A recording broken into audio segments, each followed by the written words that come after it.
So why aren't I live? I should be live. Why aren't I live? I am not live. Uh Inside the panel. I'm live. I'm live. It looks like I'm live. Yeah, looks like I'm live. This is going to be 100% professional screening. Let me do this. Hey y'all. So anyway, yeah, it's been a minute. I'm like, you know what? Let me stream. So I got some music in my headphones. And yeah, I'm just going to draw 10,000 birds, it seems like.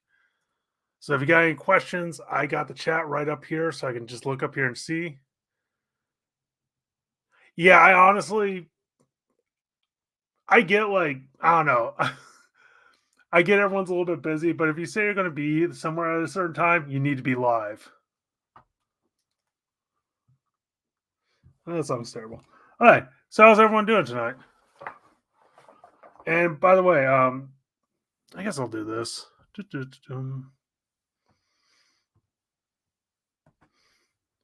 So James is probably going to have a field day seeing how I lay out my files. It's good to hear. So I am working on page 5 or page 6. Where's page 5? There we go. Okay. So page 1 of chapter 19. Ooh, exciting. Page 2. Page 3. Ooh, ominous. Page 4. And then page 5, the page right before this, and page 6 with its 10,000 birds. So this is the kind of page, it's necessary. It will be impressive, but man, I don't want to do it. it Honestly, I would not be surprised because at least with Hitchcock, the birds were just birds. Now I have to draw people. I have to draw things on top of the birds. So, like I said, it's enough where it's like, hey, um, let me draw. I got enough lay down. Let me put it this way: I have enough information here laying down where I'm like, cool, I know what I need to do, but it's also boring enough where I'm like, wow, doing something like talking to someone sounds a lot more appealing.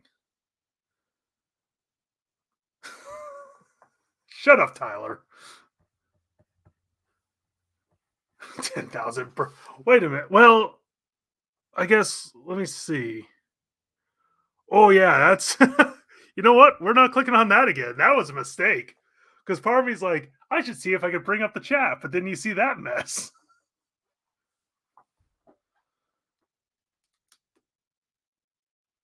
Isn't 10,000 cranes you have to make?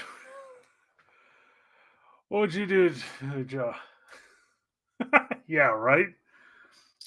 Kane, I'm a lot of things. Professional is not one of them. I can guarantee that from this stream.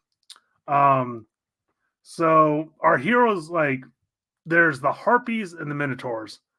The harpies are the more humanoid. The minotaurs are these more, I call them muppets, but they're these little like I don't know, dinosaur looking creatures. But the minotaurs have the bigger beaks with small tails. Or I'm sorry, the harpies have that. The minotaurs have the longer ones with the what's it called? Like head crests and bigger tails. I have never done anything bad. I am like the saint. Oh, good enough. I'm not gonna lie.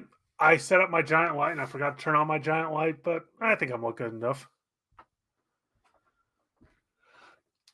Y'all should, man, I won't lie. Because I'm like, I should stream tonight. Streaming sounds fun. Then I started watching The Journey to the West by over over over sarcastically productions. God, I love that. I recommend that highly. Speaking of which, oh wait a minute, can I do this? I can't do that. Well, there's the link, but yeah.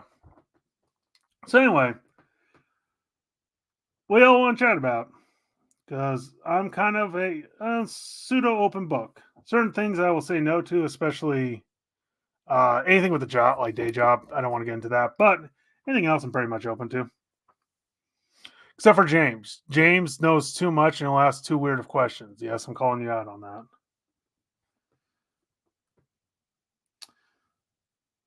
Yeah, that's kind of boring.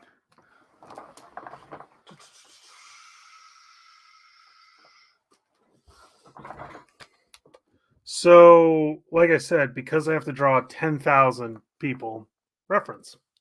Um,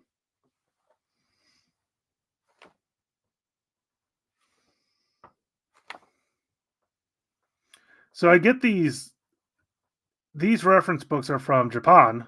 I swear, every time I hear Japan now, I blame Omar for that.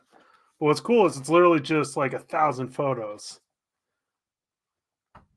Who's your favorite Israeli artist?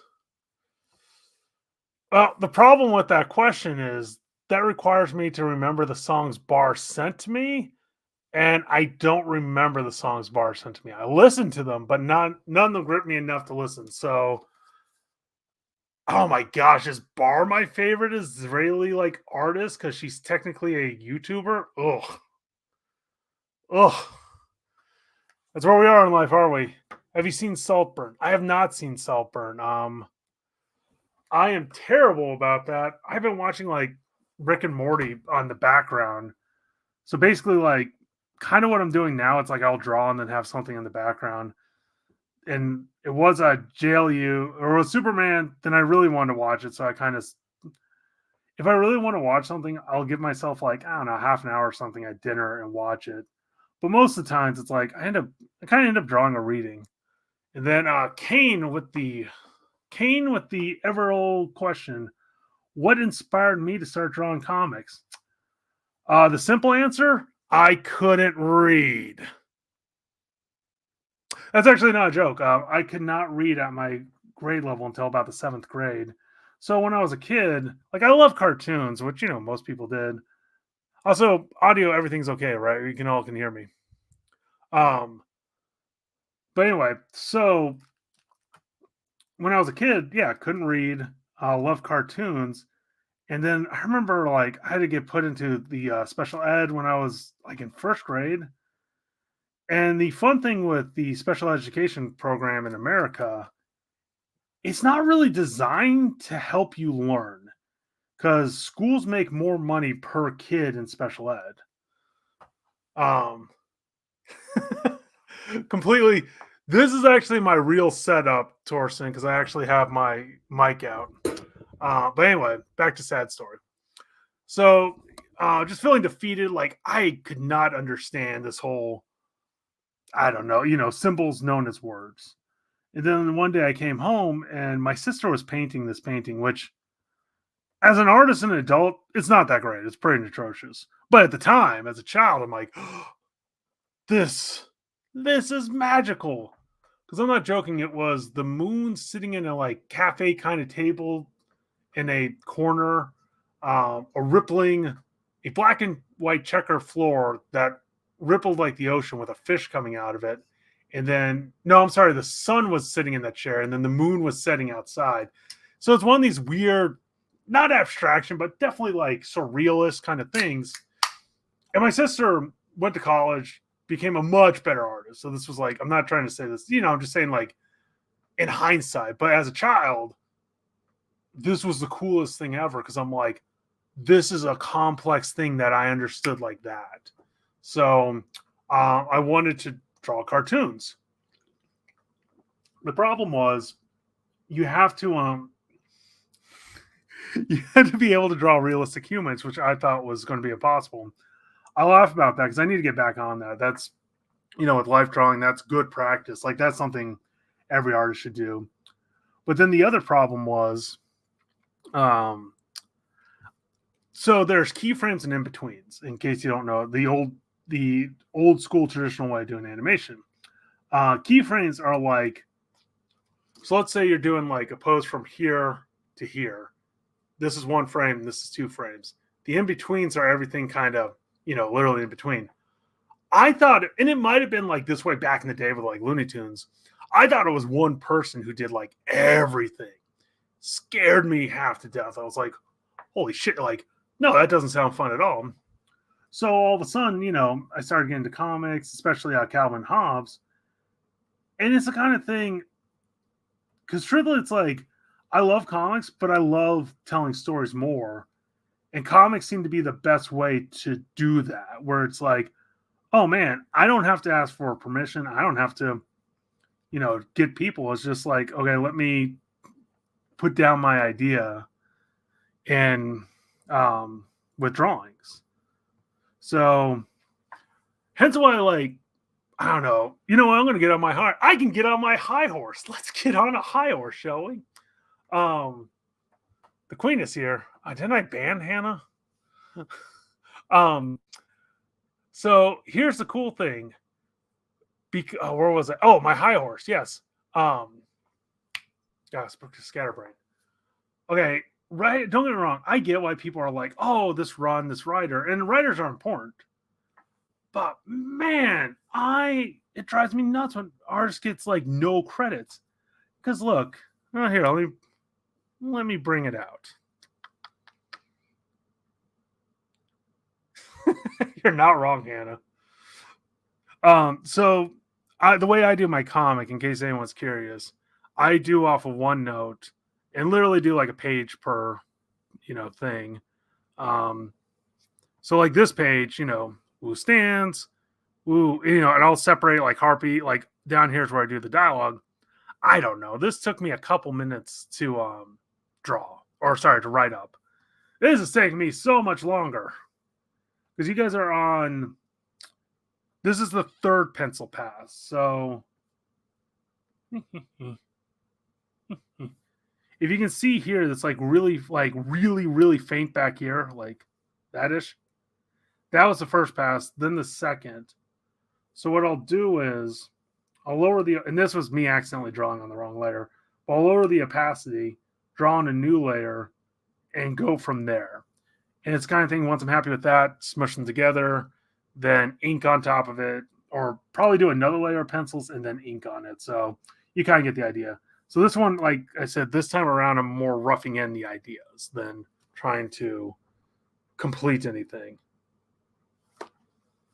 So, but anyway, yeah, and the funny thing with Bang, Bang wasn't the real comic. Ooh, Queen.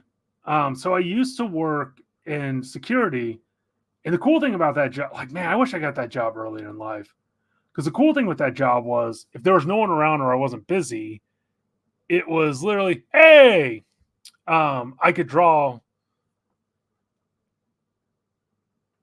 Wait, wow, that adds more depth than. Oh yeah.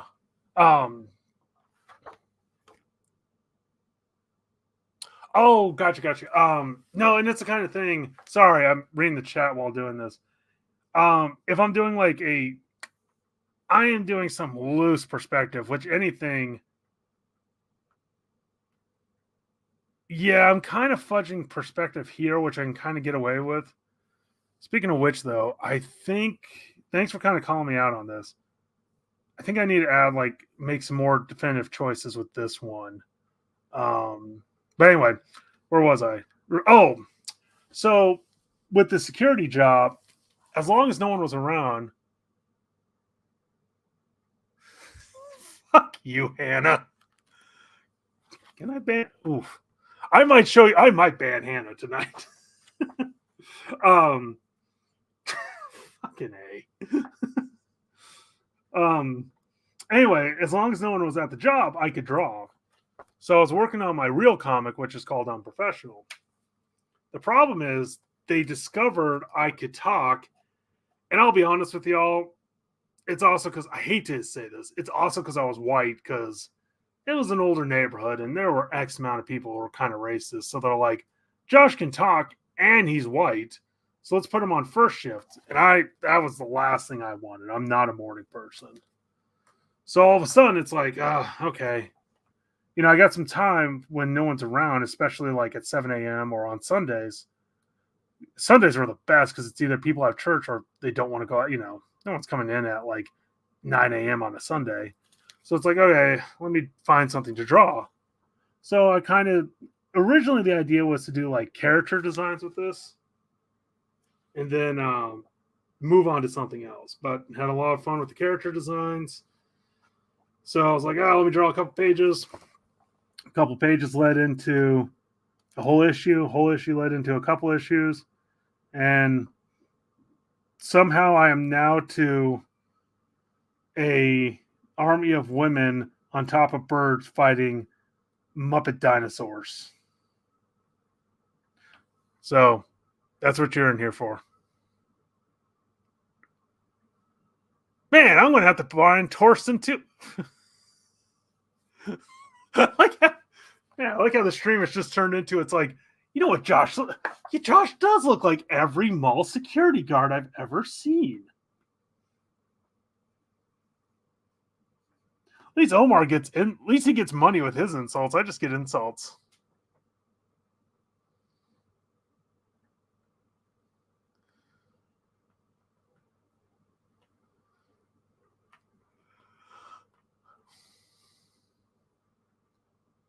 That description sounds something like Buffy. Wait, Keen, have you not read my glorious comic known as Bang, the Ballad of the Tiger?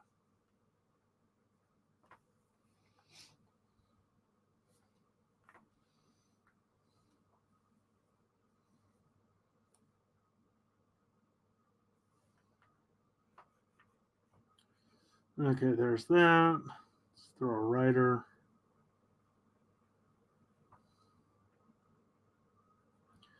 Ugh. Let's do this. Let's mix it up a little bit.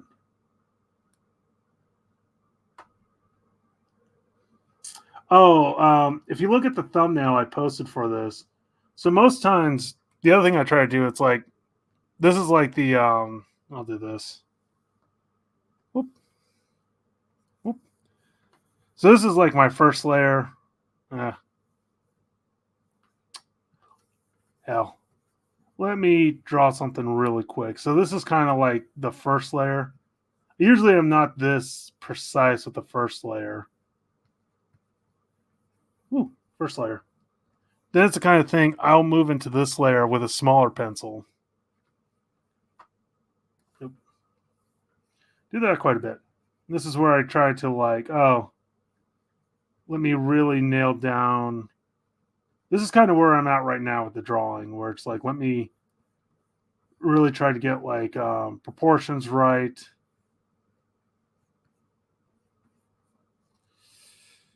And I am way off on that.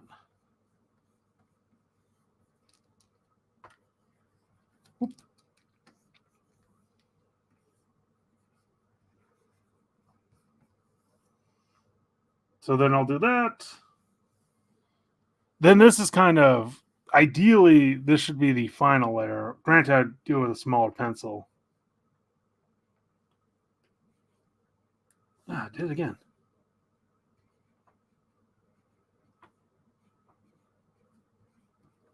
So usually I use these colors. I don't know if anyone really cares, but describing this quickly. The reason I bring this up, because if you look at the thumbnail for this chat, because I posted in a couple places, there's some actual black lines. Black lines usually mean I've been inking.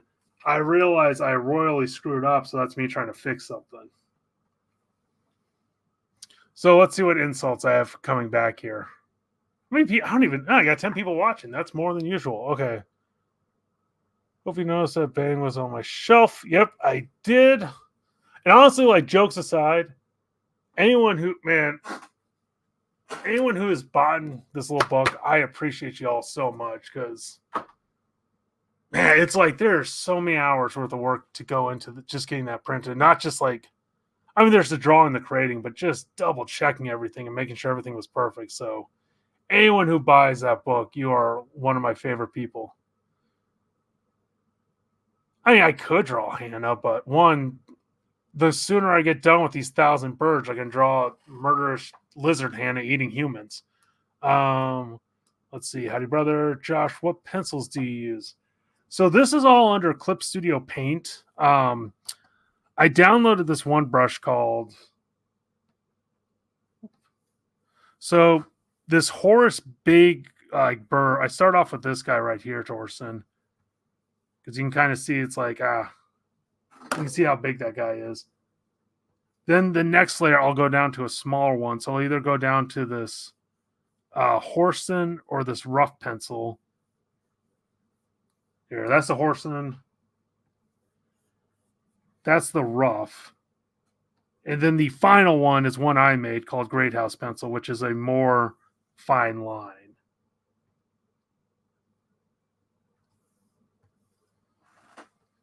But yeah, I've been using Clip for over 10 years now. It's a program I highly manage.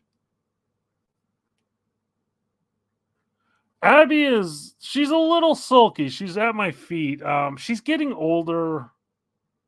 It's kind of hard because it's like, she definitely loves like sitting in my lap. She doesn't like, we'll get into a rhythm here. You'll probably see her at some point, but she'll just start growling and it's like, I'll just kick her off because it's like, she's not having a good time. Let's see. Hannah, that's love. That's a lie. If you buy more, does that mean eventually we'll get action? Yes.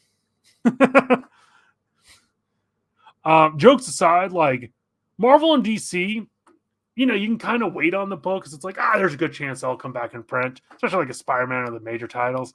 Anything indie, and not just me, but anyone indie, it's like you want to buy that as soon as possible because it's like it might not come back.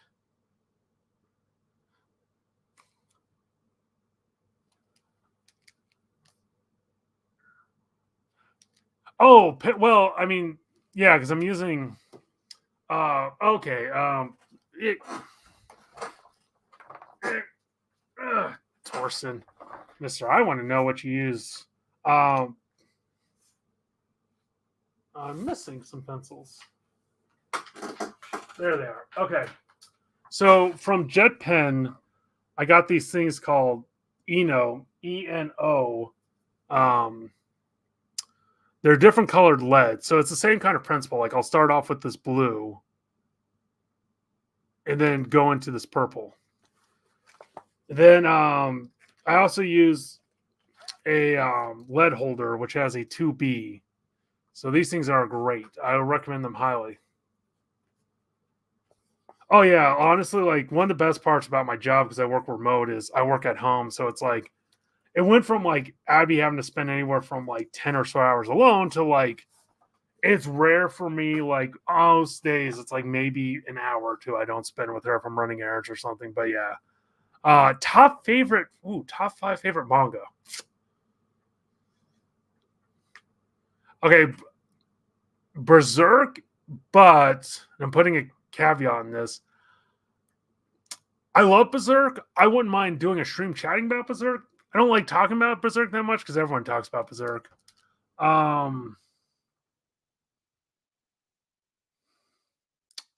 One Piece. I mean, I've been reading that over 20 years, so it's like, it's hard to be like, oh, that book's overrated. It's like, man, I've been here, yeah, like I think we're getting close to 20 years, so that one's a little crazy for me. Hey, not the pencil I wanted. 5. Oof. It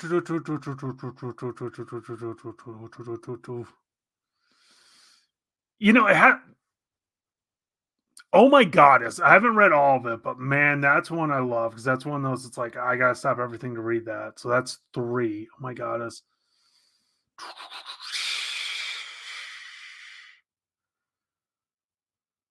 Oh, this is hard.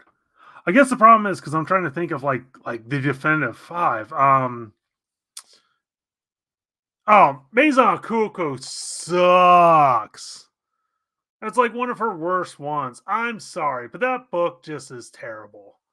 God, because part of me wants to say Inuyasha, but there were literally times I was reading Inuyasha and I was like, "Oh, this is terrible." Well, let me order the next one.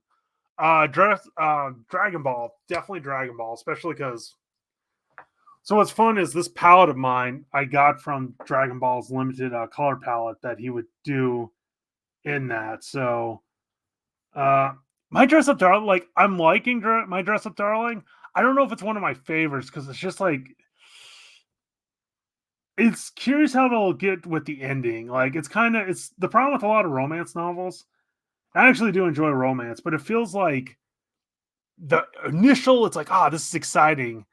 And then it kind of like peters out, and we're kind of at the peter out where it's like I almost wish they would get into an actual relationship and then start going off of that, but they're still kind of playing that will they, won't they? Let's see, Dragon Ball. I guess I'll name some other ones I just enjoy.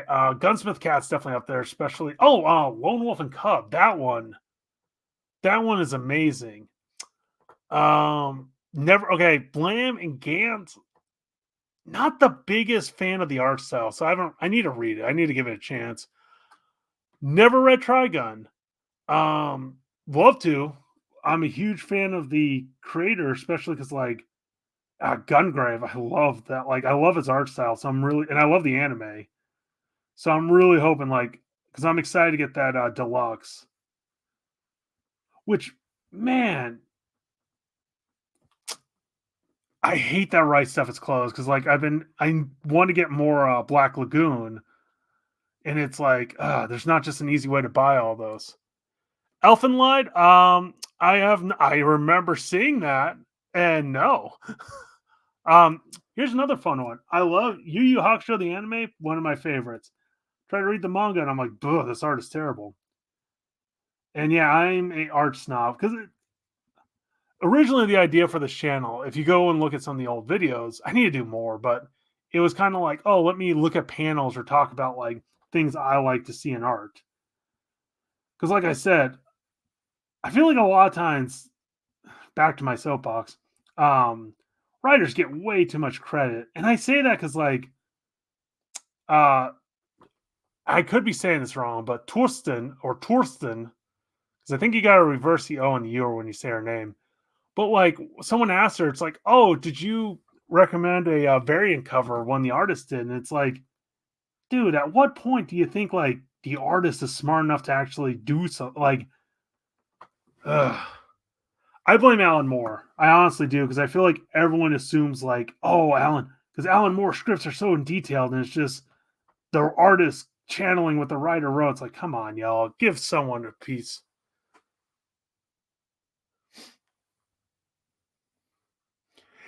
Yeah, because well, it's like I've read some tarot. I'll say this: like, you can't skip out on the writer because, like, oh man, I've been reading Witchblade, and it's like, whoo, whoo, plots are important. Cycles here. Also, cycles in lowercase, so I don't think this is a real cycle. And welcome to the Wild Wild West cycle. There are no mods, so go nuts. Um, God, I lost my train of thought. I'm good at that. But yeah, so it's the kind of thing like, oh, which Witchblade? Oh, yeah, if you're part of the NMC Discord, you have seen my complaints with Witchblade. Like 20, I'm not joking. I don't know if I can take another image of Sarah Pez walking through New York like a park in the fall with a ton of text. It's like, do something, anything. Even eat a hot dog at this point. It's like, just stop walking through the park and having meaningful thoughts about life.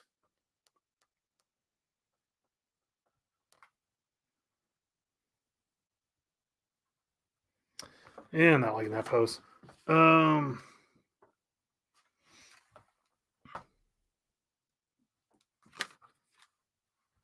This is honestly so a body in action is kind of easy in some ways. Not easy, but it's a little bit easier because it's like even if it's contorted, it's like okay, I'm kind of you're doing something, kind of working towards it. Someone standing there, that's easy. A body that's getting ready for action, I don't know why, and it might be a me thing. It's like one of the hardest things to draw, where it's like because there's a certain weight and feel, and it's like, oof, can I capture that? Then it's like, can I capture that? But then it's like, oh, like this moment right here, I'm like, wow, that person's a giant compared to everyone else.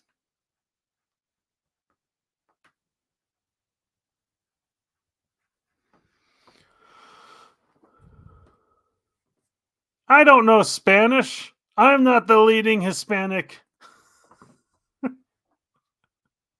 I'm not Jess.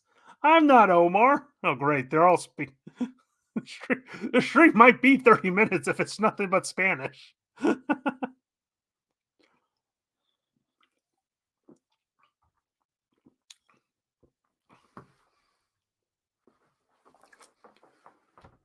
Why haven't you done this all to Omar? You're doing this to me? Thanks, y'all. Yeah. Oh, sorry, Torsten. Yeah. So, um, the reason I'm doing all the birds in red, there's not like a real reason. It's just more trying to keep everything separated.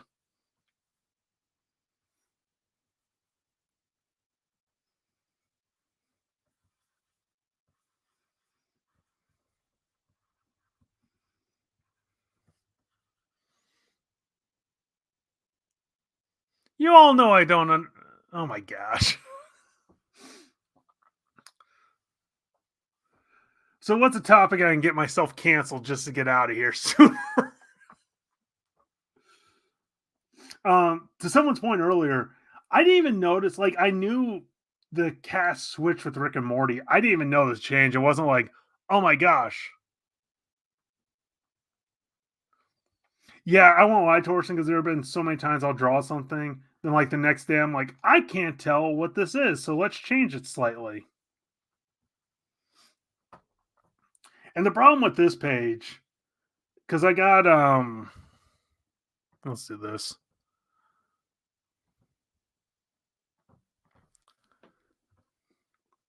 So spoilers for Bang. But you know, y'all should be on my Discord reading or Discord on my Patreon reading this. But yeah, this is what they're dealing with. Look at that. Look at this. Look at this. It's a big ant.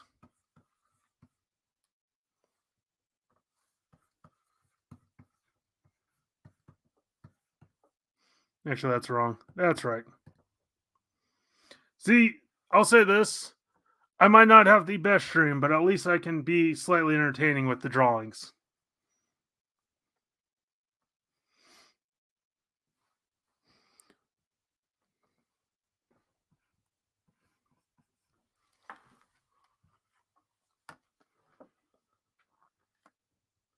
Yeah, that's the other thing with storytelling. This isn't my favorite angle. Like, in some ways, this is, I don't want to say a boring angle, but it's like, it's a simpler one. This one, I don't know if you can tell, it's like, here's a foot, them all running towards it.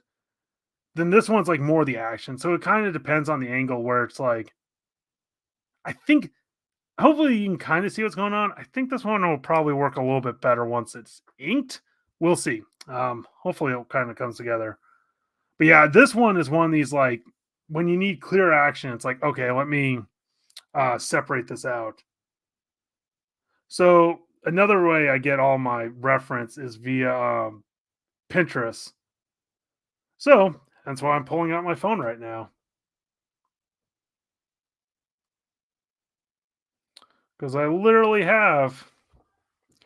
Can you see that? Starship Troopers, get out of here. Oh, who would portray my I guess I'll put it this way.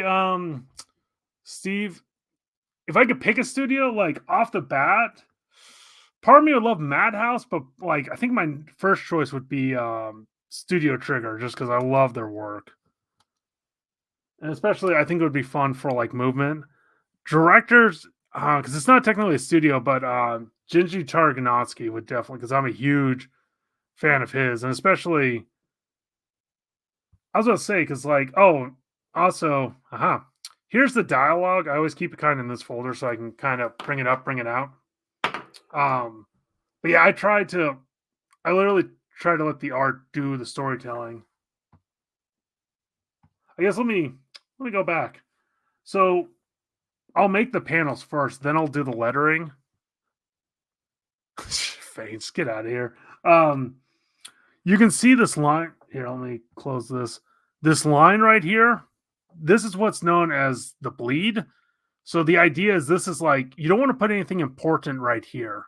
So this is where printers always cut off stuff no matter what.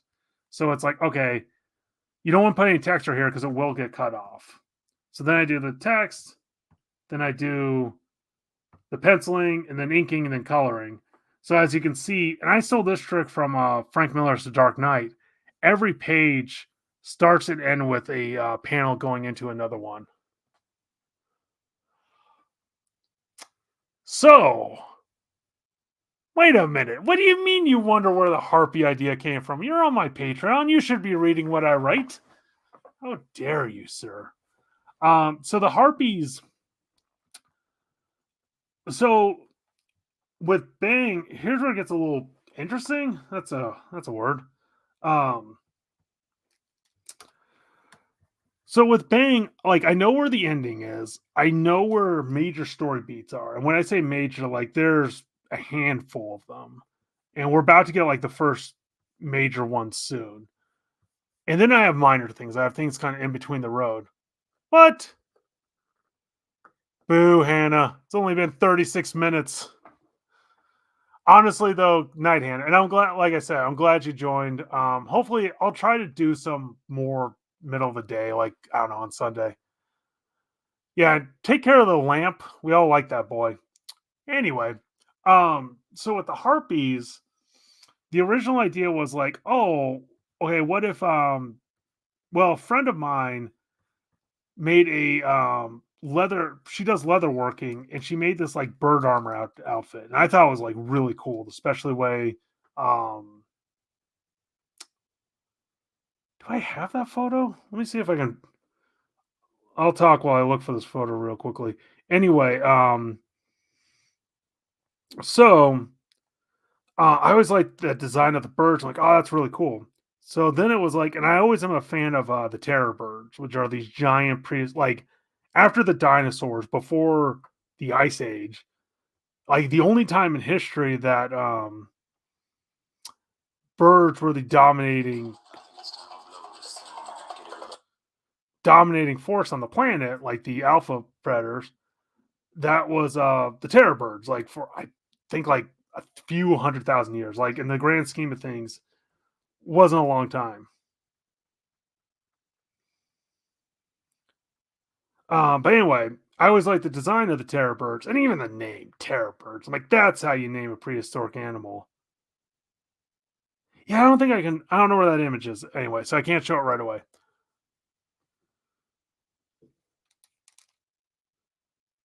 Or banging a drum.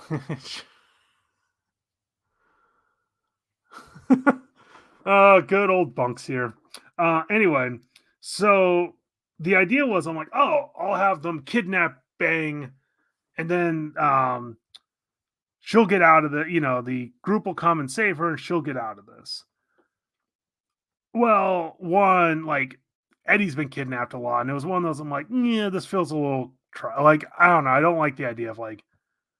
It's not that I'm against Bang being kidnapped. Oh, I know what it was. The last story arc, Bang was out of it for most of it. It's another spoiler. Like, so all of a sudden I'm like, I can't do that twice. So then it kind of just slowly switched into like, well, what if I had another gang? And I'm a big fan of, oh, I can't think of it. Japanese delinquents. There's a certain name for it, but then there's like a subgenre that's all the girls with like long skirts and stuff. So that's the harpies were originally designed with that because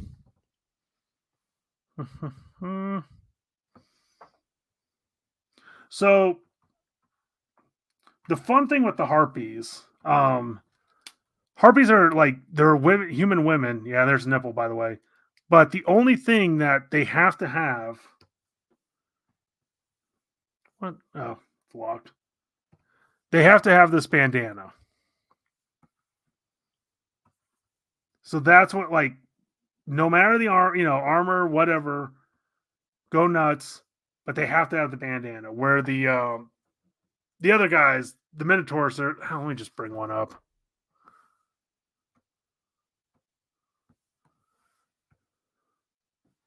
So these guys are the Minotaurs, and the idea, same thing. It's like they can kind of be anything, armor wise. Oh my gosh!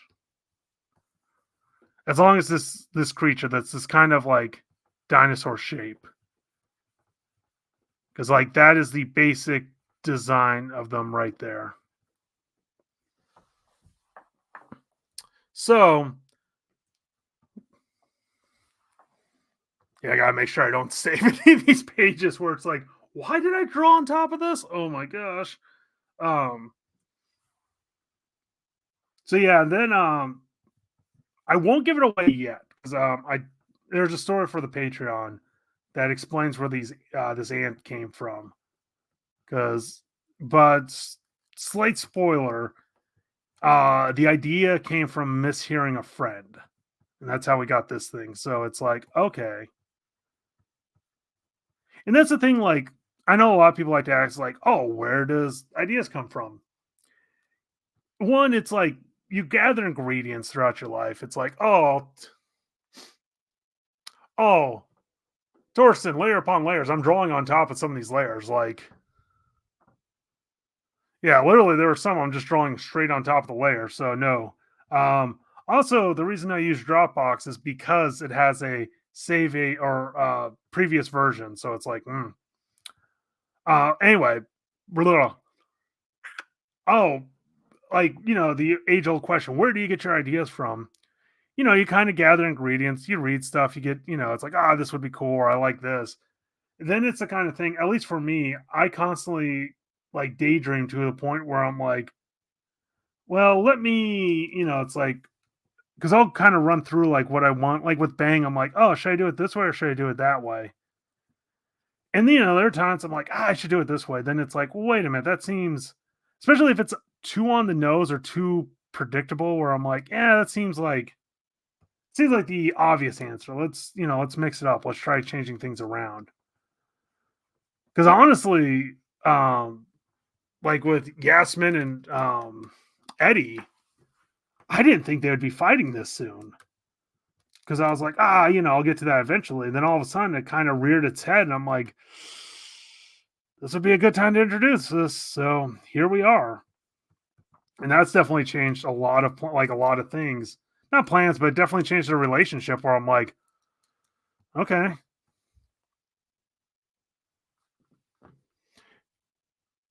yeah, Kane, you should know the fun thing about layers because there's nothing worse than working hours on the long layer. You're like, especially because I have my frame on a separate layer. So there's nothing worse than drawing on top of this layer and not realizing it.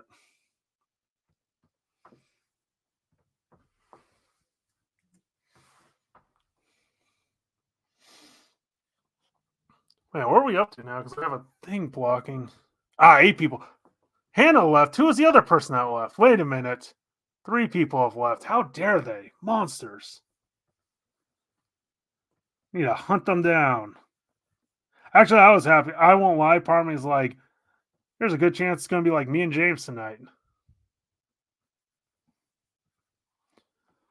But yeah, that's why Dropbox, I think, is the best one because they have a C. Yeah, I know you were here.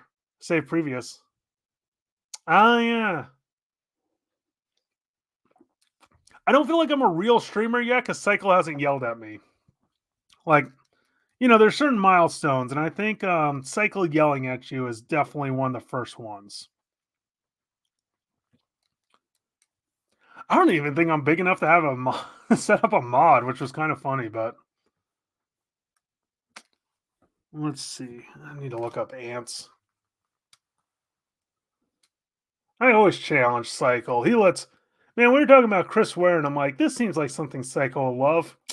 Nowhere to be found.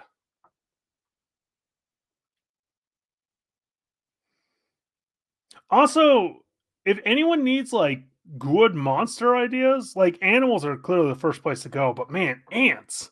There are a lot of crazy designs when it comes to ants. Oh. Oh, that was lame of me.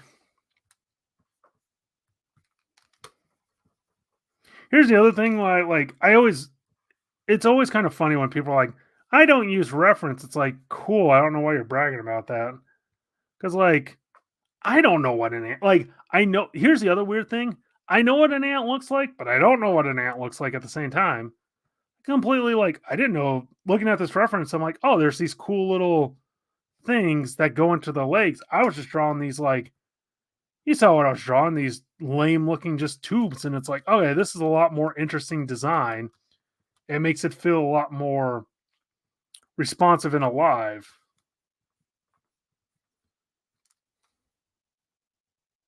Oh, water bears are amazing. You got an interview. Bunk is leaving me? Ah, your chance to rain hell on me and Bunk is leaving. But yeah, water bears, those things are amazing slash frightening because, like, what can kill those things?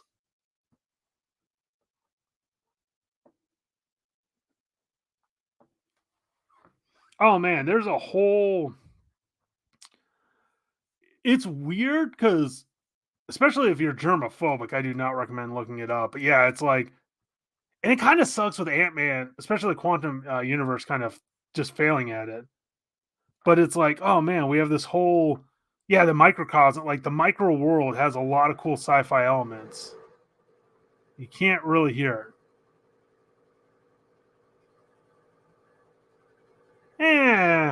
Eh.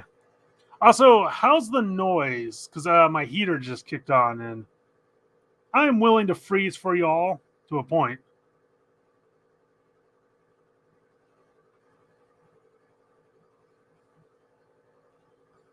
Cool. Yeah, I noticed because like I love it. Taylor always kind of freaks out, and he'll be like, "There's noise," and it's like, "There's no noise for us." Yeah, if you ever want to stream these snowball mics, they're dirt cheap. They're like $50, but man, they make a huge difference. Of course, the problem now is with Movie Club. I'm probably going to get crap because it's like, Josh, we know you have a better setup. Don't for I overplayed my hand. Favorite album? I got that.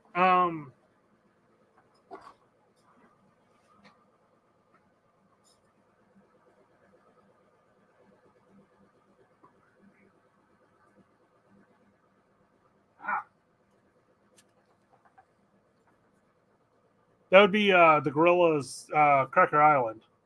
I'm a bit. It's crazy. I've been listening to this band for so long.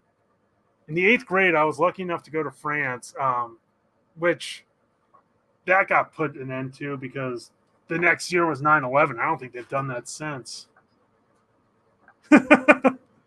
um, but yeah, it's crazy that the Gorillas are still around. It's a fun.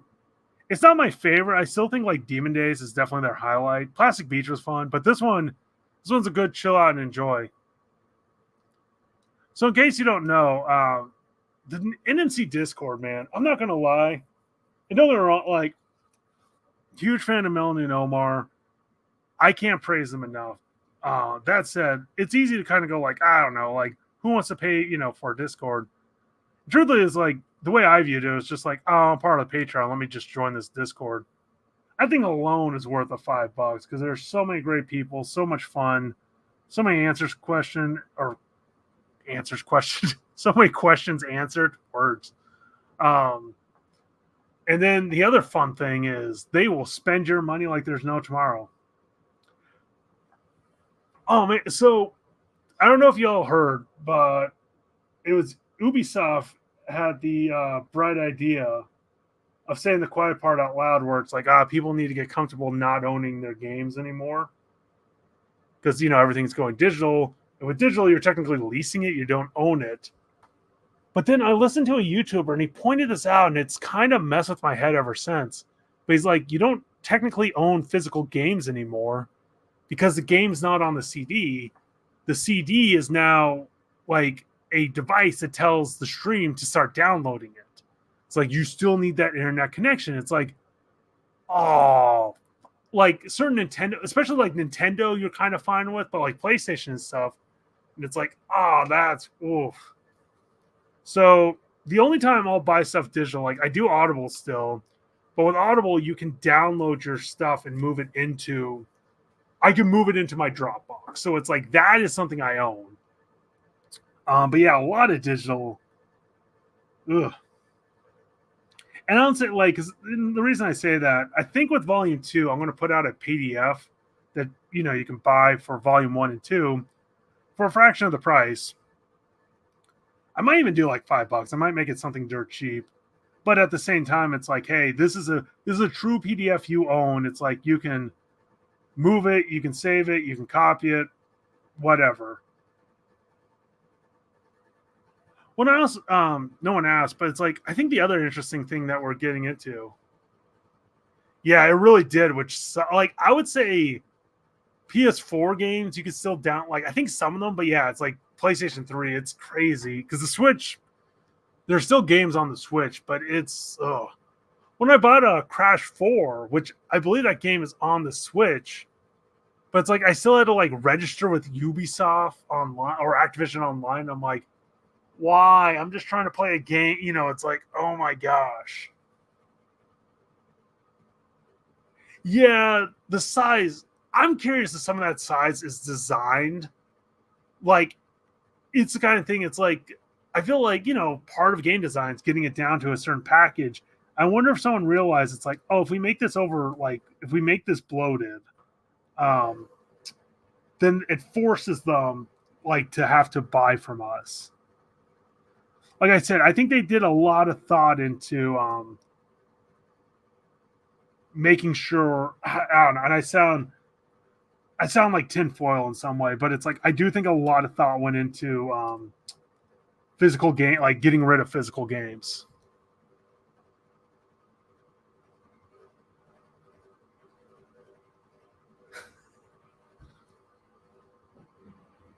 Bunk, you're enjoying new Bang. This is old Bang. Besides, you can enjoy, and there's other projects like the comic that I shouldn't be working on. I need to work on that Silver Age. I also like how I love with Bunk. It's always like, this is get me off the Patreon. Yeah, with my Patreon, every chapter of Bang, I put out a PDF because my subscribers told me they're like, oh, we're having a hard time reading this, and I was like, oh, that's my last goal, so let me fix this. So I once again, jokes aside, I love my Patreon. My God, like I cannot believe they've supported me enough where I had to start filling out tax forms. I'm like, this is crazy. I cannot believe I made this much. So it keeps me working, and it always feels nice because people always talk about like, oh, negative comments. And it's like, man, silence is the worst. I will take negative comments all day over silence. So jokes is like I love giving them. They love giving me grief, but yeah, my Patreon, they are saints in my eyes. So here's another thing I like to do: copy, delete, paste. So, and this is another reason why I like working digitally. Because looking at that, just looking at the sides, I'm like, yeah, I should scale that up. Now, yeah, it's a terrible quality compared to that quality. But here's the fun thing: I don't care about this quality because I'm going to ink it. So it's like, haha, delete.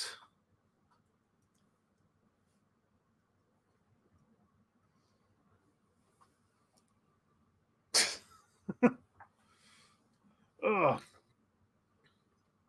Oh man, you know what though? The 4 discs, like with Final Fantasy, God, I can't believe to say this. I miss those days because I remember how exciting it was to be like, yo, I'm on disc 2.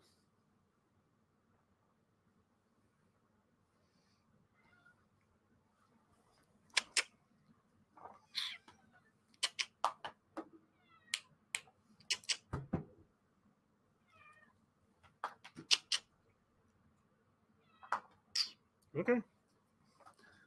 Ugh. Yeah, typically, whenever I pencil, everyone kind of does this. It's better to draw slightly outside of it, and then just like, because yeah, if I was like traditionally inking this, I wouldn't go past the black lines. But you know, it's like that makes life a lot easier. So I think the cool thing is, you know, I keep forgetting to let's um so this book, if you ever want to draw a man, this book's amazing for animals. Oh yeah. I'm well, and the other thing is, like, I don't know. I do wish like a lot more of like the community lived closer to me because I do miss like I used to have some friend, and this is what I appreciate with Hoopla, because I would like borrow books or borrow stuff from them.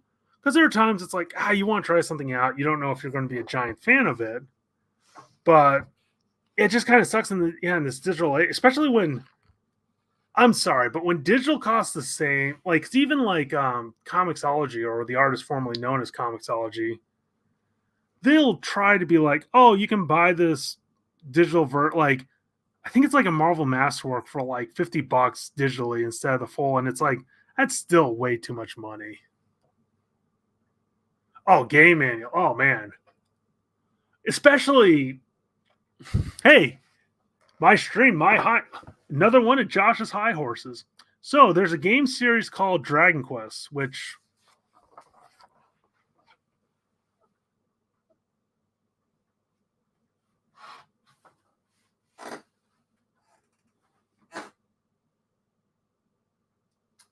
not behind me. I don't know where that book is. Anyway, I thought the book was right behind me. Dragon Quest. Um, I don't know why. When it was released in America, it was called Dragon Warrior for copyright reasons, which I'm like, okay, I get that all day. But for some reason, they're like, oh, we should get rid of this Toriyama art. Who's going to like Toriyama? And it's like, I'm still kind of convinced to this day that game didn't work out as well because they got rid of that design. Oh, yeah. Well, especially it's like, what's crazy is we're at a point with games where it's like they tell you the story. You know, you play the game to tell the story. But yeah, it was like what's kind of charming about like the Nintendo manuals, they're like, here's the story, here are the enemies. And it's cool to see like the designs, like, oh, that's what they actually meant, but this is what we got. I also hate how too, like, I love art books, and it feels like a lot of the art books nowadays are like, oh, you got to buy the super limited special edition 300, $600. Like, F me.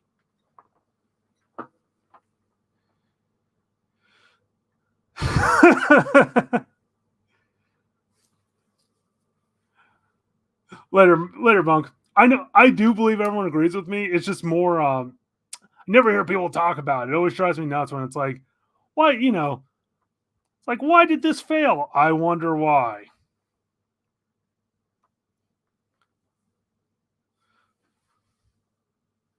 Yeah, wait a minute. It's 9 o'clock at night. Who is Bunk doing an interview with? Surely someone from the West Coast. Oh, game magazine. I can't believe how much I miss game magazines.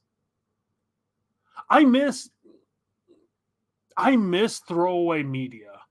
And what I mean by that, like everything's just so expensive nowadays. What the Fantasy Grounds. Um no, but everything's kind of so expensive now, so it's hard to throw away. But yeah, it's like we no longer have like flop, the idea of comics like floppies are the idea is it's throwaway medium. And that was magazines, which it's like, God, I wish we can go back to that in some ways.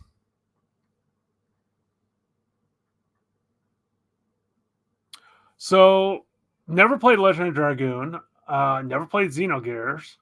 I can't. What's the other one? Spyro. That was a fun one, even though I've only played the demo.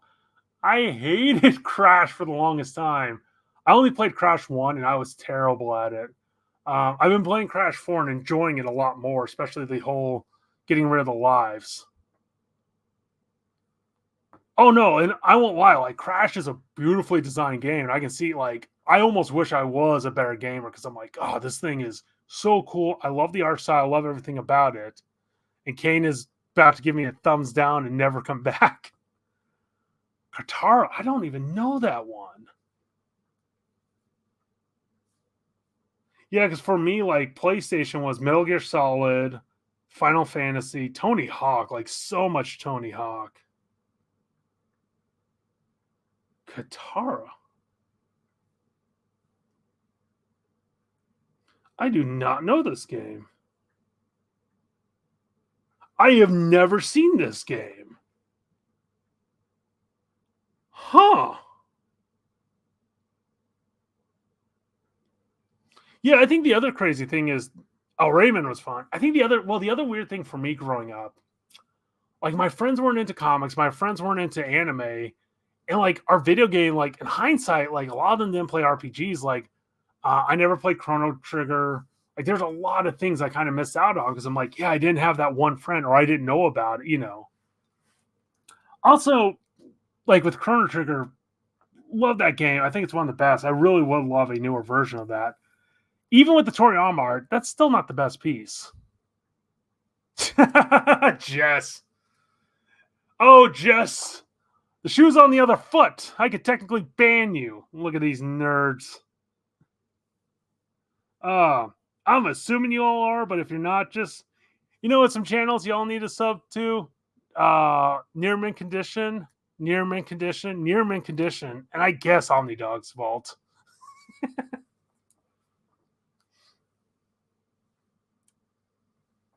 Nerdlings.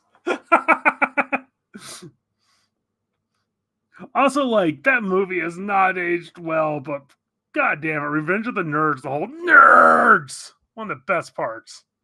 Oh, nerdlings! Oh my, oh,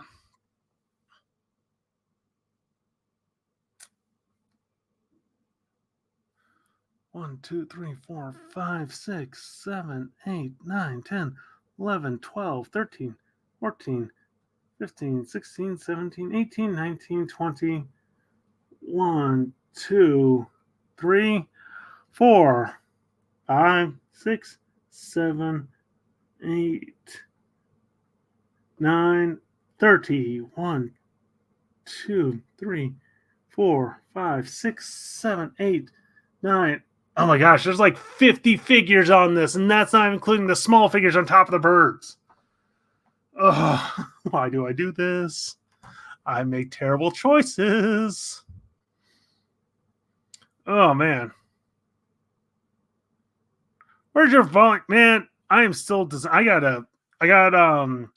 so volume 2 with Bang, I gotta double check with them.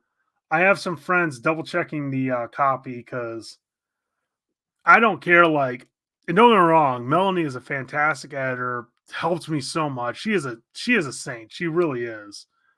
But it's like, even if you have the best person in the world, it's still better. I highly recommend with any project getting as many people to look at as possible. So I got 3 people, including someone with a PhD, double checking the spelling.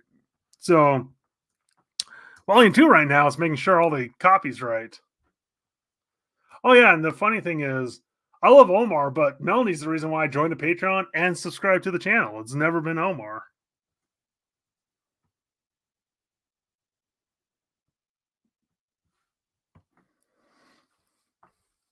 Mm-hmm. So let's do this, shall we?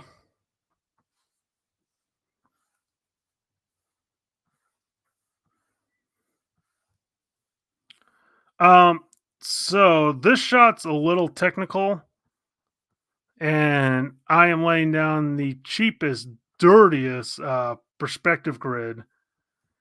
You don't, especially when it comes to oh, what's it called? When it comes to, actually, I like that better. When it comes to nature, anything like natural, like cliff skies, you don't really need a perspective grid. Like, it's not like a building.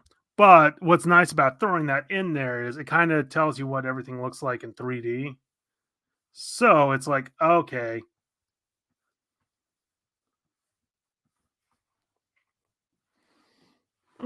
So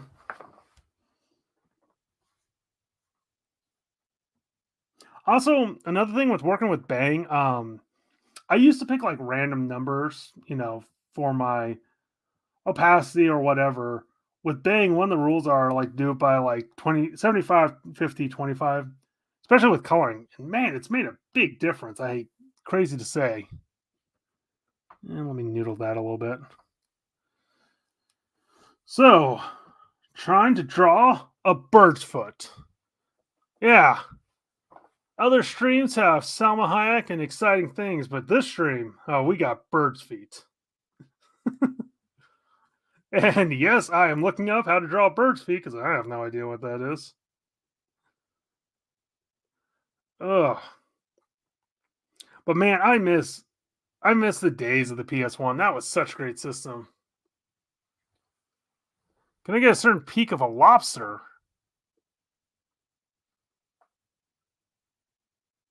I don't have any lobsters. I appreciate that, but man, Selma Hayek, especially that she's 50, it's like, what voodoo, like, what crazy magic? Well, good living and not having stress. Especially, too, a lot of those actors, it's like their job is to stay in shape and in good health. Oh, you're not birds. You're birds. Okay. Yeah, if you ever want to see something weird, look up ostrich feet. Those things are weird. I'll yell at all of you. I'm assuming that's Great House over Hyatt. But yeah, ostrich have the weirdest feet because it's like they're designed to run fast and nothing else. But it's like nature is weird at times where it's like this is the optimal choice we made.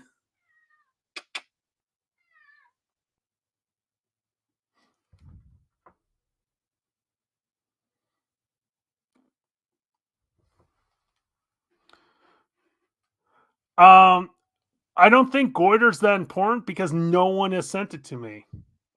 And I do not think you can Swiffer the walls. I think you know what? I take that back. Jess, I think you can do any cleaning in that house when upper management tells you to do the cleaning in the house. But I think if upper management's gone, I don't think your first thought in the day is, I need to Swiffer this wall. Ooh. So, in case you weren't here at the beginning, I had headphones, so I'm just listening to some music in the background. But you can't have music, which I kind of get, but I also think it's kind of dumb because back in the ye old day, it's like this is how you discovered bands and like I haven't discovered anything new in such a long time because it's like the radio doesn't work. You're kind of in your own bubble. But David Bowie's China Girl just came on, which I love the song, and I feel like this is not one that you'll hear on the radio ever again. I'm not far behind the chat. That's the thing. Here's the funny thing, Jess. This is me trying to pull up the chat. Look at the hell you just opened. Look at this. Look what Jess brought on. Yeah, look at that. We're not even gonna draw anymore. We're just gonna look at Jess saying Omni Dog's Vault. He's so far behind the chat. Didn't know that's how this worked.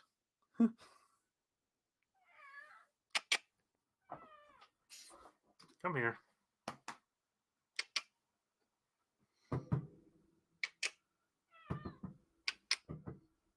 I don't know if you can hear her. She's whining a little bit, so come on. There you go. Yeah, come on. Let's see. I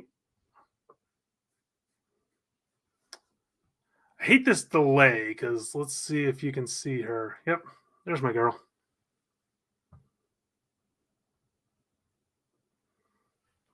So let me see if I can give you a little bit more room. Of course, you all probably want to see the cat over. You know what's funny? I know of Noah Van Sciver, but because he did a book of the Book of Mormon. I grew up Mormon, never read it. I also like how Jess is like, I don't know why he chose to become fake cycle.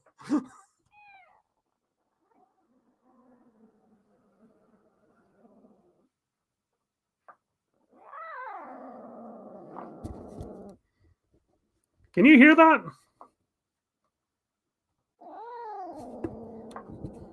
There's a reason why her name is Buzzsaw. She is old and cranky, aren't you? Yep. And now she's oof. Oh, that should be entertaining. Yeah, where are you going? She's trying to walk around, and man, she's trying to like walk around here, and it's like there's not a lot of space for you, Abs. Yeah, I can't believe she's 15. It's like I don't know when she got old. Like went from like she's no longer a kid until like oh my gosh, you're almost driving age.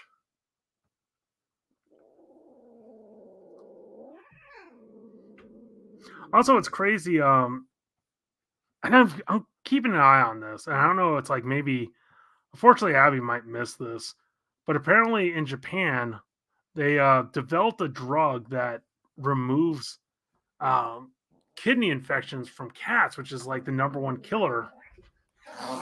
Yes, yes. Say goodbye.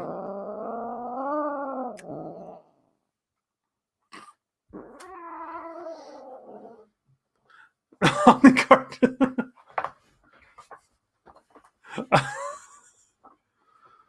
Man, Omnidog discourse is terrible. Mainly because, reasons.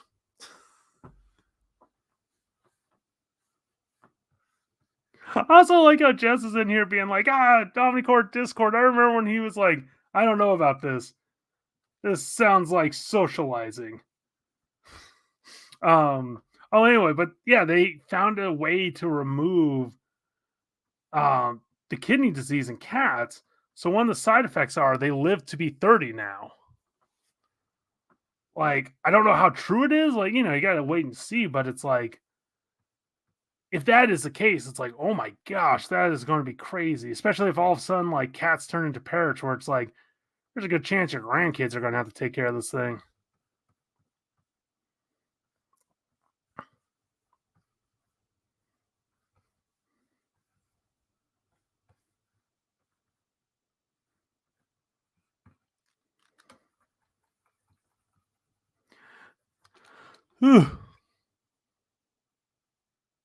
Yeah. Well, and I think the other thing is, especially because the crazy thing with cats are they technically domesticated themselves because like cats don't purr in the wild. That's a trait they learn to manipulate humans. Like, and not joking, 100% to like manipulate humans and defeating them because they sound like babies, and the average person is going to give them food. But since cats aren't going outside, and it's like honestly, like me picking her up is one of the worst parts. Um, One of the worst parts of her day. Like she is spoiled beyond all belief, which I'm happy about because especially the last couple days, like we've been down in like 19 or lower degrees, which I know like up north, colder. But we have a lot of feral cats, and it's like, God, I feel terrible for them because they're out in this weather. It's like they don't have a place to stay warm. And I was grateful. I kind of realized I'm like, you know what? I am so glad that like Abby's kind of being a little bit of a brat, and she doesn't know like she can be a brat because she doesn't know like how harsh the world can be. It's like, okay, she can act annoyed because I'm touching her, and it's like, yeah, if that's the worst part of your day, I've done a decent job.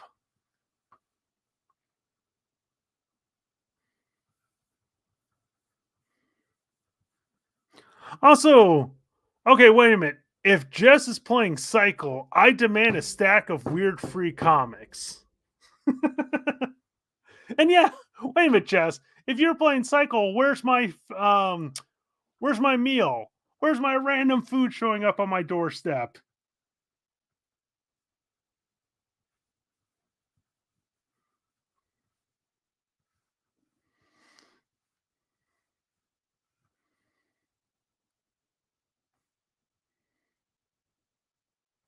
So let's do this. There it is. That looks better.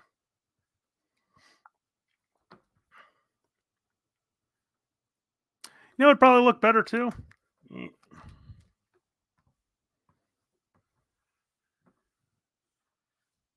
Also, you can tell how unsure I am with the drawing. Yeah, it's better. by how messy it is because it's like there's a certain confidence in the line. I can kind of tell I'm doing this so sketchy where I'm like, yeah, I'm kind of half believing this, half not.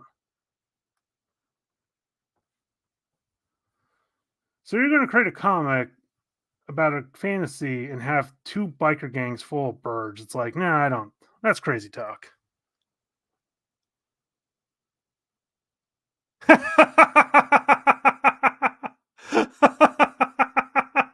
I am laughing towards that. The first thing going away in that giveaway. Weird. The goiter pile and the giveaway seem to be the same. We have no idea how this happened. I'll say this: it's easy to give. It's fun to give Cycle grief, but man, he is a true fan because it's like the fact that he's a fan on two accounts. He bought all those comics, especially those indie comics. So it's like he's helping out those creators, then sending them to Jess and other people. It's like trying to get the word out. It's like that's like some of the best things you can do in comics.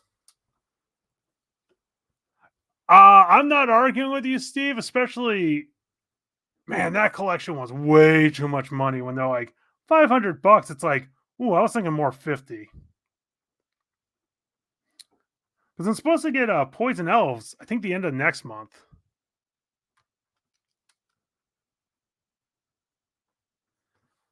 And like I said, because I feel like Marvel or DC, and I don't want to like trash on them, but they got X Men on the market covered. They'll be fine. Especially depending, I'll say depending on the characters. I'll give a little bit criteria because there are some characters that need more loving. But yeah, it's like indie books, especially when people are like, I don't want to buy it. Like, part of me doesn't want to get the Conan paperback, but then part of me realizes I'm like, if I buy the Conan paperback, good chance we'll get a hardcover. If I don't, we probably won't get a hardcover. Hi.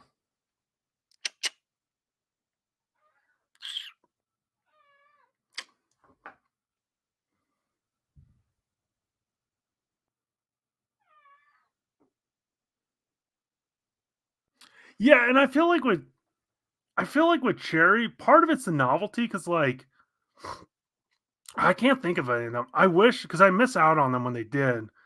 When they printed up all the like Playboy comics, like Annie Fanny, like some of those I wouldn't mind buying. But yeah, nowadays when it's like the price is like so ridiculous, it's like, y'all, it's like I kind of want to more buy this for as like a joke or like, the novelty of it. It's like I'm not spending a couple hundred on a porn comic. It's like, man, y'all are underestimating how horny and dumb I am with my money. You're gonna do it again, huh? You're doing it again.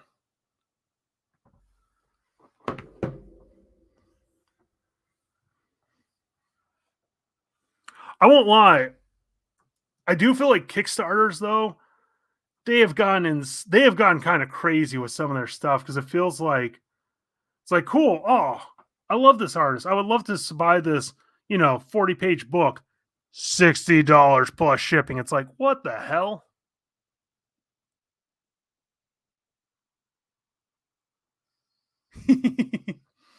um, I can see that, Kane. I'll say this. Yeah, because it's the kind of thing like one of the things with I'm not even joking with Bang 2, like yeah, with the spine, I literally changed the colors, but it's like and changed the 1 to a 2. It's like I'm not reinventing the wheel here.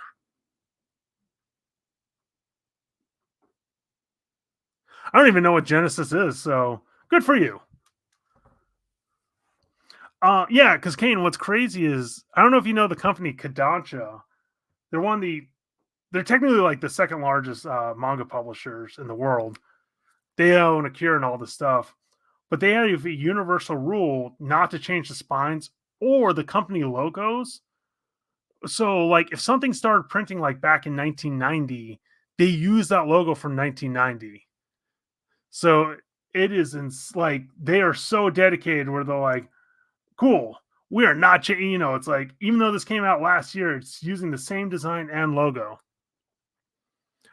Steve, I'm not going to judge you. If you want your adult furry Genesis comic, good on you. I don't know why you're bringing this up.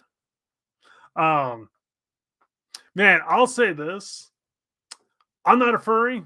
I respect that community though, and especially like if you're a true furry artist, you almost don't need to worry about rent. It's like, yeah, you're drawing nothing but furry porn, but your rent's covered.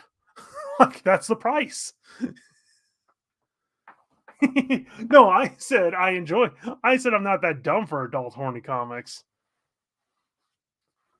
They really should with that spine because it's nice just to be like, hey, and I get like things change, but I don't even mind like a logo change as long as like they keep the color and the size.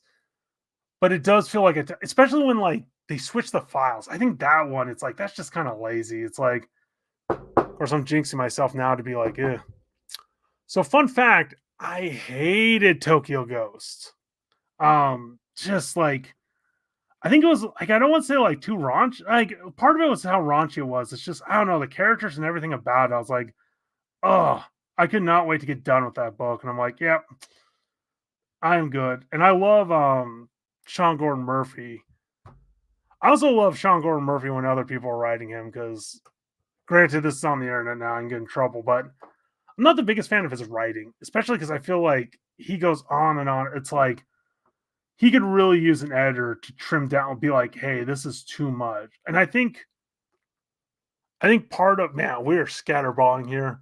I think part of the other thing with like writing in comics, it's getting your idea out with as few as words as possible.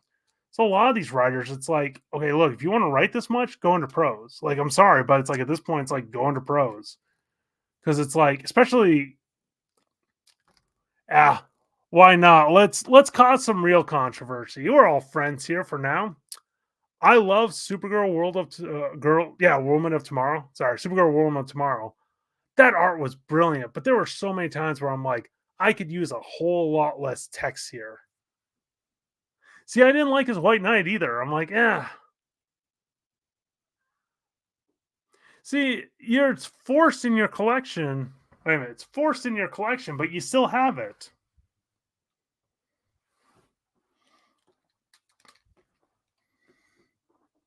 I don't know. And like I said, I'll say this at the end of the day. Any complaint I have with Sean Gordon Murphy, it's like he's clearly doing it right. So it's like I can only say so much. Yeah, I think it's just like White Knight. I like the art. I think it's just like it wasn't my cup of tea. It's like, eh. Especially my favorite Batman is always Batman the animated like series, and that's why I love Batman Adventures so much.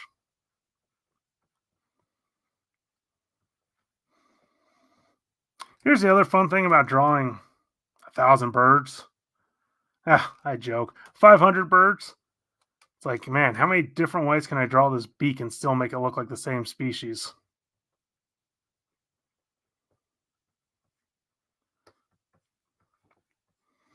Also, I will tell on myself. You can tell when I didn't look at reference compared to when I look at reference. Because especially when I didn't realize this. When ostriches run, they curve their necks. Yeah, and that's the thing. Like, I feel like with Sean Gordon Murphy, he's one of the most talented guys. I feel like my biggest problem with him, and if I could go back, I definitely wish I could. I've read too many of his blog posts, and I think he likes to tell it how he feels like it is, but at times it's like I think he also has a problem with getting his foot in his mouth and by telling it like, fans don't need to know everything. Because I remember for Punk Rock Jesus, he's like, "Oh, I turned down Assassin's Creed for $1 million to work on this book, so y'all should be appreciative. Like, y'all need to buy it." And I think he meant it tongue in cheek, but it's like, when I'm working a dead end job, it's like, why'd you turn down $1 million? Like, do the $1 million job, then Punk Rock Jesus. But yeah, it's I will say this, he always tries to give back. Talented artist. I'm back to Kickstarter for Zorro. So I think, and like I said, of all the things I can complain about him, and it's like end of the day, he knows how to run his business and how to like do his art. So it's like, yeah. So in some ways, I think it just comes down to tea. Just not my cup of tea.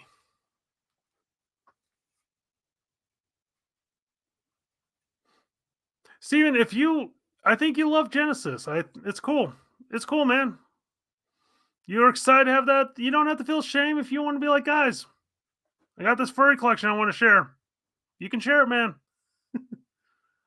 I'm hopeful for Zoro. You know what I'm hoping for? Oof. Fuck it. We're here. I feel like artist him, he's a highly well crafted professional. I feel like writer him, we haven't hit that same level. And I'm hoping we get to that same level. How's it already 9:30? Wow.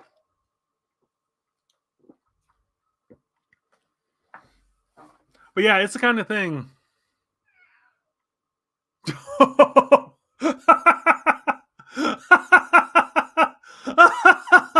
Supernatural and Glee. Oh yeah. Oh yeah. That. Oh no. Oh no no no. Oh yeah. I was because I'm planning on doing this for a couple hours. So yeah, I'm glad we're having fun. I was worried, man. I won't lie. Part of me was worried it was going to be like me twiddling my thumbs, being like, "So, hey, is anyone here?"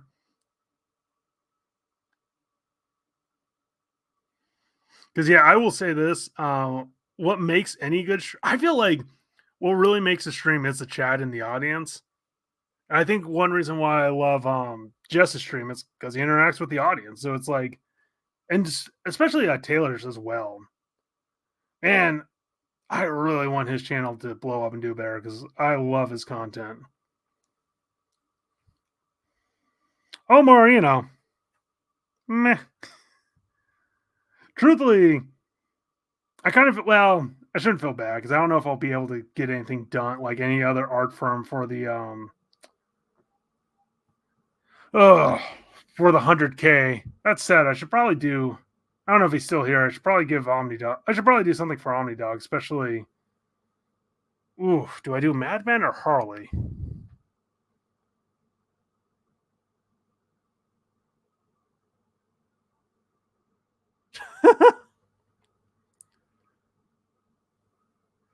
Oh, oh man, it's. I really do need to spend more time on the socials promoting myself. I just hate it because it feels so douchey, and it also feels like it's like, hey, everyone, come read my comic. No one cares. Like, I'll say this: no one cares, especially in comics, because it's like, is it Batman? No. Is it Wolverine? No. It's like, get out of here! How dare you, sir? Get out of No, I'm exaggerating, but yeah, it's like I don't know how people spend so much time on Twitter because I'm like, I get bored.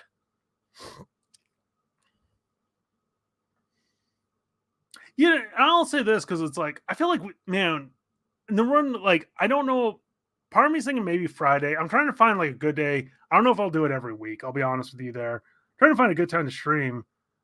But it's like, man, there's so many good streamers because it's like you got Jake and the boys. Like me and Jordan, like we last time I streamed with him, we basically became soulmates. It felt like I'm pretty sure like we have a very deep connection that he won't forget about. DJ or BJ Kicks, like Omni Bros. There's so many great streams. Geo. I will say this though. Geo, amazing human being, love his channel. Terrible taste though. Aquaman, I mean, come on. Terrible taste. Just you can clip me on this, James. Just the worst. I mean, Aquaman. It's like, come on. Hey, you. Well, these are the options.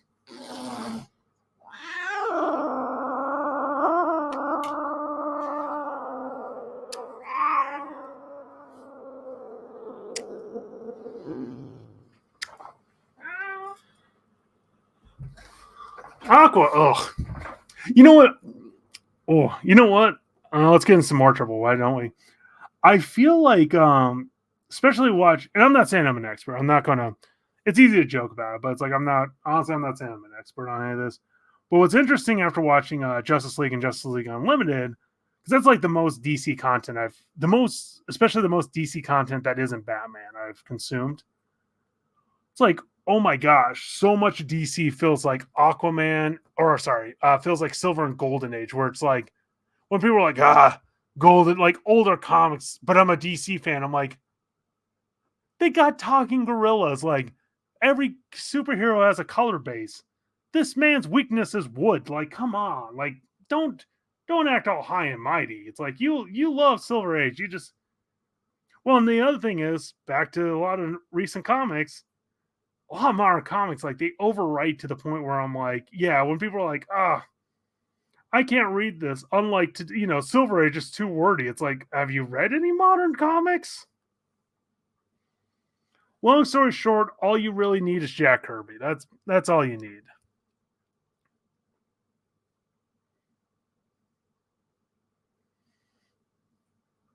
I got Torsten literally.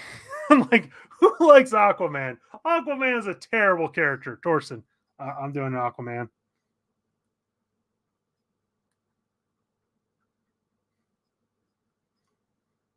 So don't know if anyone knows or cares. The only reason I keep kind of switching back to red is so I can tell what's going on because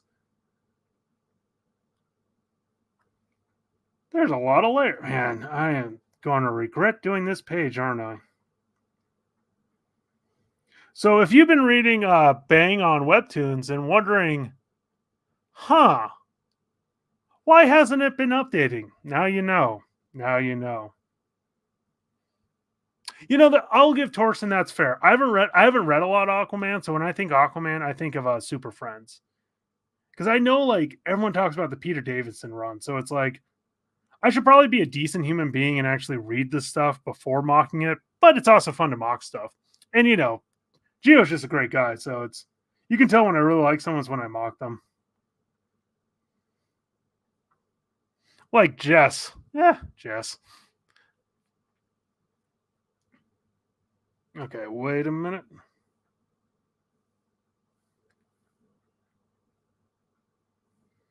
Can I?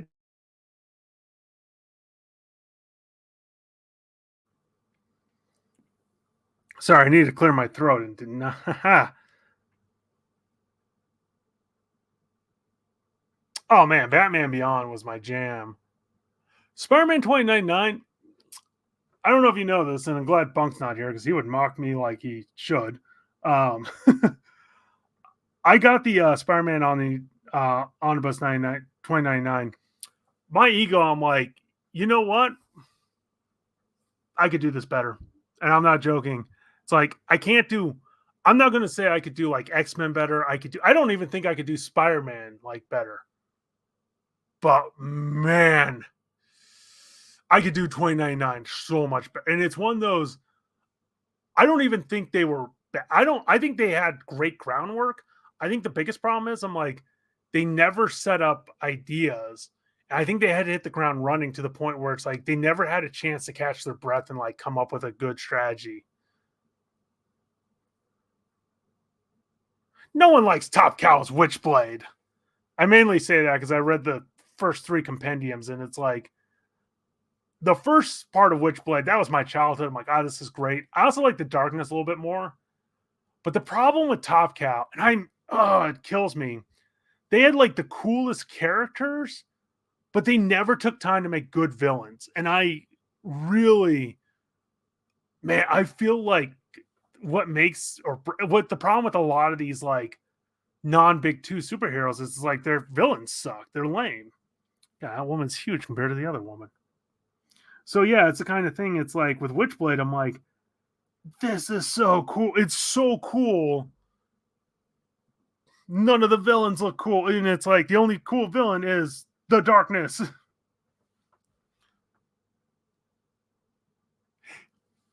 I was gonna say I read 2099 this year, so it's like, yeah, if I read this as a kid, I would have that nostalgia. Up to the Hammer, I thought Up to the Hammer, I'm like, this is cool, this is great.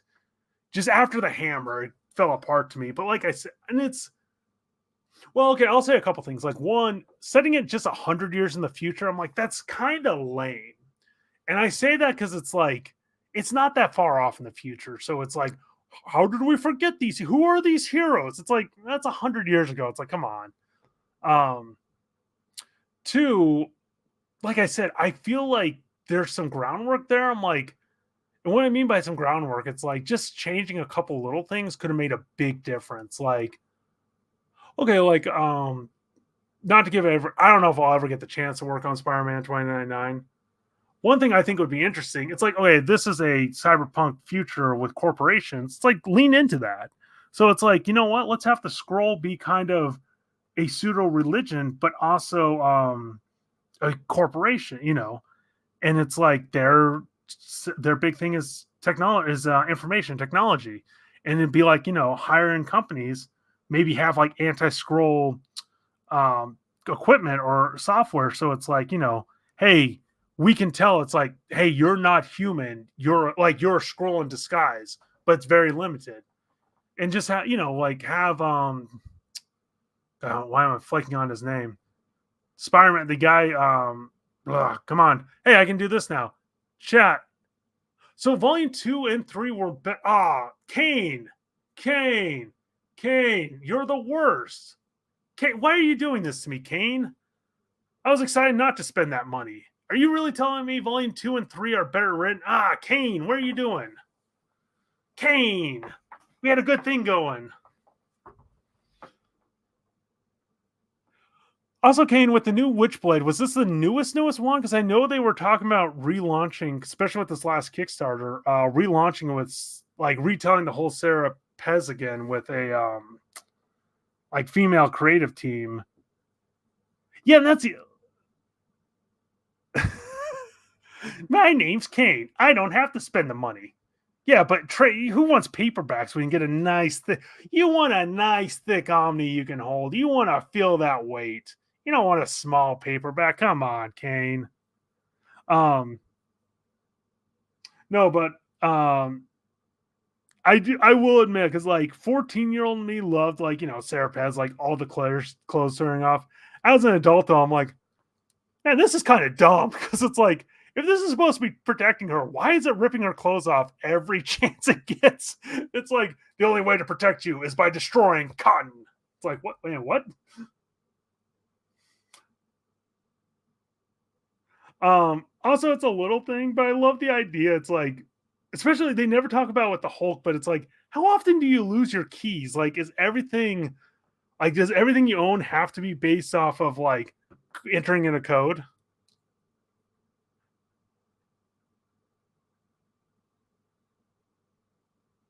Oh man. Oh, but anyway, yeah, Spider-Man 29. I think the other, like I said, I don't think they lean into the cyberpunk thing. And I feel like our generation, like current writers, are probably a little better at writing future dystopia since we live in one. Oh, because I wish I kind of saved it. I saw a meme that's like, so does every robot on AI need to be a screenwriter, or can we get like one to pick up the trash in the ocean? And it's like, yeah, yeah.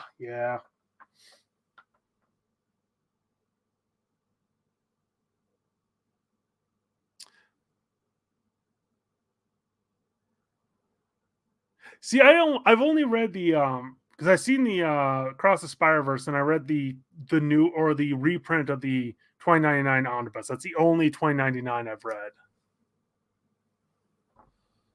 Also, they're not paying me. Fuck Marvel for bringing 2099 into the current universe. It's like, come on. It's like, don't do that. Don't do that. Show some balls. Keep it in the future. Hell, you know what, too?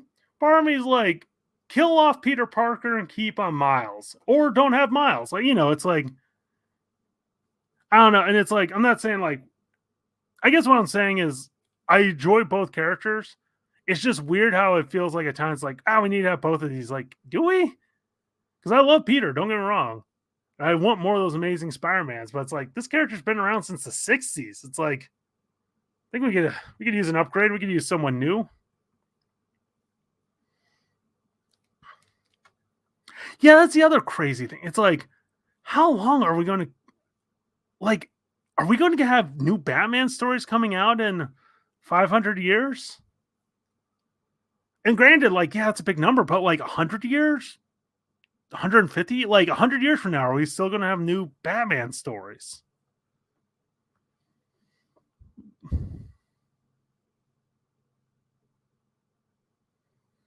Oh, honestly, I wish I didn't need any of this stupid reprints. Especially, okay, so Josh is planning on buying a Kalax. I'm also planning on going to Comics Camp again in Alaska, which that's a good chunk of change. Printing those books are printing the volume 2 is not cheap. On top of that, I decided to pick the year with Conan coming back into omnibus.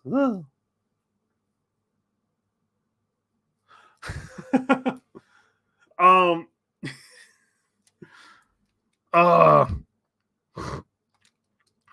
you know what? No, I'm talking about on the stream. So one thing with Unpro, I, I need to put it in there again. There's a place I'm putting in a poster, but I want to make a joke about. Um, so with Unpro, like the idea of like meat is so rare. You know, most people not only eat clone meat, but like clone meat's like upper end. It's like you're doing okay if you eat clone twice. Clone 3 is like cheap fast food. Clone 4, like fourth time cloning an animal, has been outlawed because it causes like disease. So I just like the idea of having a poster that's like, have you suffered like clone cube meat? Like, the idea of that, it's like, oh man, we can know like eating clone meat is considered good times. Like we're eating clone of a clone of a clone of a clone.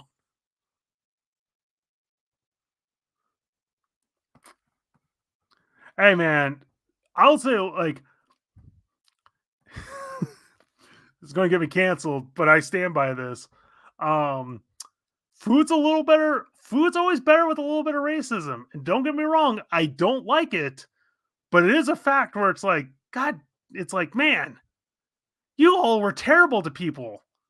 These ribs are good. Like, it's a weird output because it's like, well, you know what? You force people, it's like, here's the worst part of the animal. Okay, we'll make this edible. And we'll make not only make this edible, we'll make this delicious. Yeah, because it's I had a friend, I don't blame her. She was so pissed because she's like, God damn, white people made oxtail expensive. She's like, I remember when I got that for free. Like, butchers would throw it at me because they're like, how dare you? Who wants oxtail? Now it's like the best cut of the meat. Mondo Burger. Welcome to Good Burger, home of the Good Burger. How can I take your order? I can't believe they made a sequel to that. Also, we're in the worst timeline because it's like we didn't get a Keenan and Kel movie. Like we got two Good Burger movies, but not a Keenan and Kel. Especially like, oh my gosh. Can you imagine that trailer like showing that dome again? And you're like, wait, what? The like water goes off, and then all of a sudden, um, you start to hear LL Cool J like a new rendition of that intro. It's like, oh, okay, it was better than the second. Okay, because it's one like I remember I grew up with all that. Like you know, I grew up in that Nickelodeon stuff, and like Good Burger one like all that. It's weird. All that's fun. It doesn't hold. It's kind of hard to watch as an adult because it doesn't hold up as well.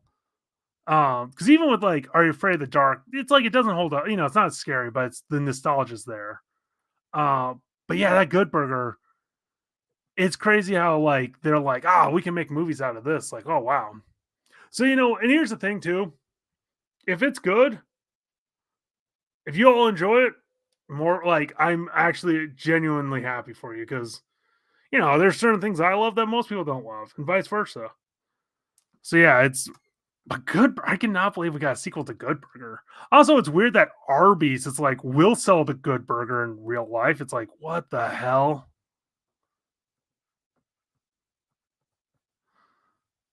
This is a weird choices have been made though when Arby's is selling Good Burger. Like I will die on that hill. Yeah, you can tell him. Yeah, Doug is getting a revival. Oh man, the problem with Doug, Disney fight it too much, especially when they're like Roger's no longer poor. It's like ah, And BB Cox is now no longer the rich jerk. It's like, ah, come on. I loved Doug. Rewatching it as an adult, it's not bad, but it's definitely not as good. Oh, Pete and Pete. Pete and Pete needs to be streaming right now. That was the cream of the crop. Pete and Pete was the best. Oh, oh, oh, Pete and Pete. I miss Pete and Pete. That man. And here's the thing. I don't want to reboot to Pete and Pete. I don't want to it's like I want that on Blu-ray. But yeah, it's like do not try to that was lightning in a bottle. Like, because I feel like even if you remake it nowadays,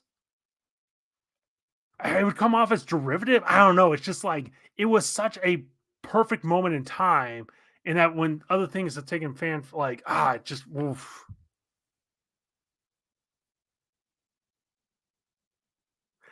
You know what's another one that I love that's like yeah. Like I said, I feel like the problem is too with Pete and Pete because I think Paramount now owns it, but I think it's one of these weird things where like people are like, I don't know how to market this, or like I don't know how to instantly make money off this. I can't make this into a T-shirt, or I can't make like you could, but it's like I don't know how to market this, so we're not going to release it. It's like this is weird. Yeah, because it's like this. You want to know how dumb companies are? They canceled like Invader Zim, and it's like, holy shit, how much money has that thing made you? What do you mean you got spaghetti sauce on your shirt? Omni Dog, just throw your shirt away. You don't need a shirt. Just sit there naked eating spaghetti. James is going to clip that. James is going to clip me going, just sit there naked eating your spaghetti. You already got a pile of shame. Just have a second pile of shame of the clothes that you ruined. I'm an Eagle Scout. Oh, oh, that was for me. That one was for me. Oh,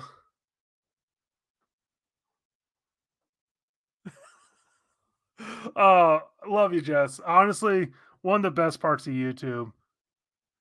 And honestly, I don't even know what company. I really hope like more creators, right? Because I'm glad Allred got on it, and it's like Jess is definitely one of those special parts of YouTube, and he steals too much of my money. So it's like creators need to be smart and use him more. Oh, but man, Pete and Pete, that was so good.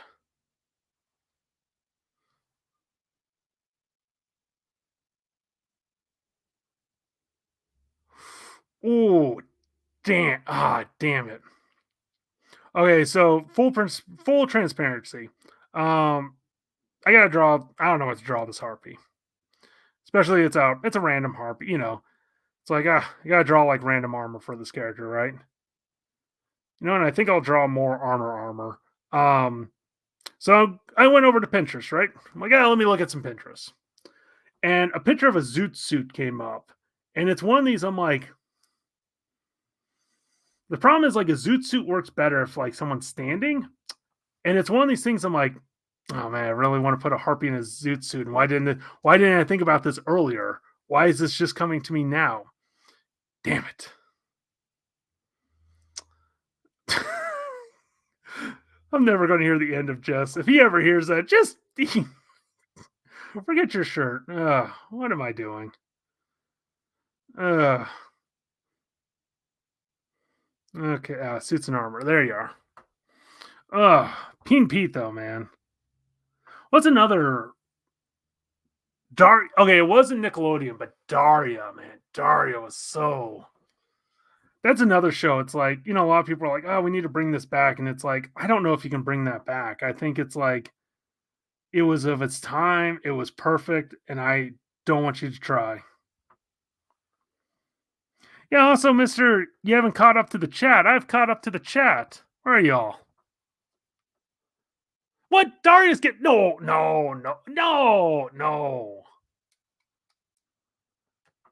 The problem with Daria. Oof. The problem with Daria, she was like the voice of reason, especially being younger. But it's like Daria now looks conservative, and I mean that in the sense of like traditionalists compared to like Gen Z. And it's like, yeah, to make like, oh, I don't know, because especially like, I'm old, my bones hurt, but I can't believe they remade Mean Girls. Like, it's the weirdest feeling to be like, I remember that movie came out. And in some ways, it's like, did you all just remake Mean Girls? Ah, all caps cycle. This might be the real cycle. But it's like, did you all just remake Mean Girls to get rid of like the slut shaming? And also, it's the kind of thing like, now granted, it's based off a very old toy, but it's like, Barbie's a new thing. It's like, let's explore, let's go out there and explore. There's tons of IP to enjoy and explore. I don't want, Daria's getting a revival. Oh, man. I shouldn't be surprised. Everything's, it's like, why wouldn't you?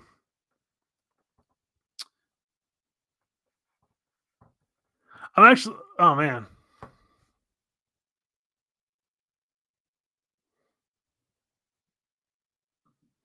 Don't give me that. No, no. No, no, no, no, Steve. Steve, I'm dying on this hill. Mean Girls is a remake. It's a remake. Yeah, it's based off the musical, but it's a remake. And I'm sorry, this whole like, oh, it's based off the musical. It's that's a marketing gimmick to sound new. It's a remake.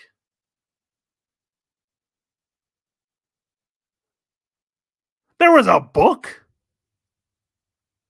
Wait a minute. The current Mean Girls is an adaptation of the musical. Yep, which is an adaptation of the movie, which is an adaptation of a non-fictional book. What the hell? Ooh, I don't know if Alf would work nowadays because I feel like the problem with Alf nowadays it feels like it would be more like American Dad with Roger.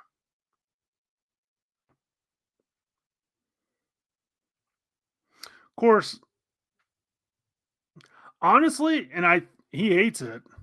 And it's going to drive him nuts if he ever hears this. Um, I think an Alf omnibus, if it was priced right, would sell well.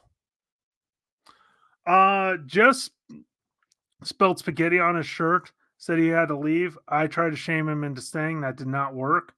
Um, I yelled at Kane because she tried to get me to spend my money and been drawing birds.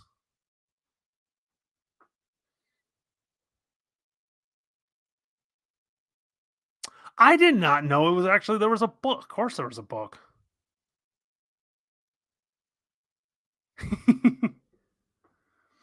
Now, I'll say this. I think the problem is like I have to put a little bit of caveat on it because like Planet of the Apes, it's like someone should have planned that better because it's like you're going to charge this much for this small of content. It's like, yeah, that's not going to sell at all. Like I could tell you that's not going to sell.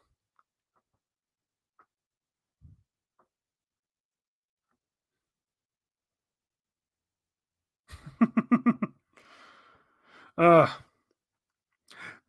the problem is, Kane, there are so many good books because like I want to get Fear Agent. There are so many books I want to get. Like I said, Kalax Travel. Oy. What do you mean you posted two clips and oh, did you already post them? It's going to go from just being like, I consider Josh a friend. Maybe I'll have him on the channel to Josh is now banned. Um, yeah, because like,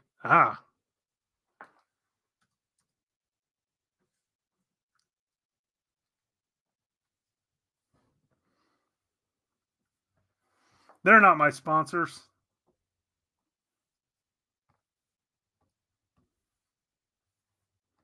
But yeah, man, it's like, I would love this book. This book, I don't know. I'm on the fence about it. I might just get rid of that. But like, interested in that book. There's a lot of great books. That'd be great to upgrade that thing. I want to try that book out. Love to get these books. Kind of regretting I didn't get that $7, but yeah, what are you gonna do? I don't know if I'm actually gonna get that book because I've read it on the app, and I'm kind of hate that I missed out on this book. That one I'm kind of Probably gonna get that one next.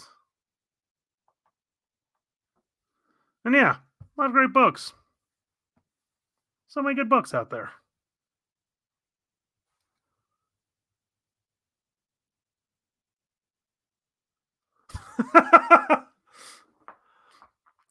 Man, Bart, I say this because it's like I don't know. I don't want to. I don't want to marry Jess's daughter mainly because I don't think I'm good enough. Two, I don't want to piss off Jess as like I don't want Jess as an angry father-in-law. It's like no, no, I'm cool. Let Bar take that one. I'm cool staying back here. Yep, he spelled spaghetti on his shirt.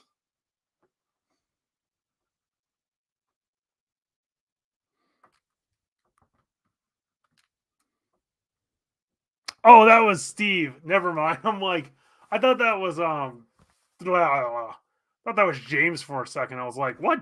What? No.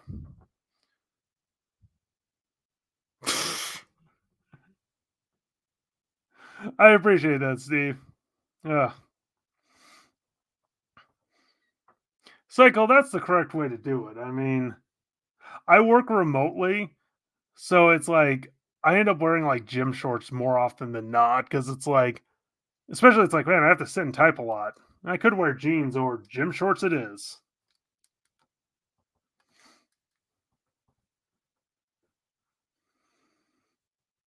That makes sense. I was like, why would Jess say I could marry his daughter? That doesn't sound like Jess at all.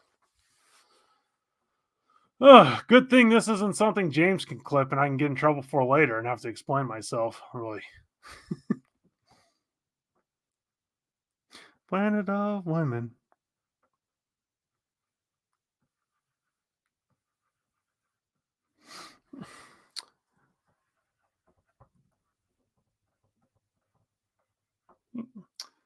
Helmet or hair? Yeah, let's do helmet.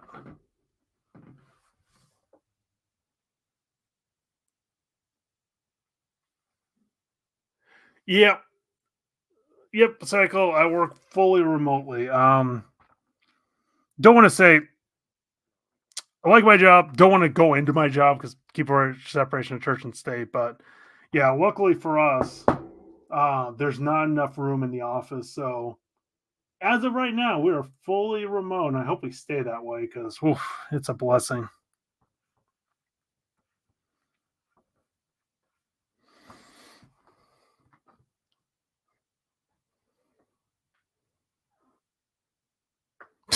Pimping ain't easy.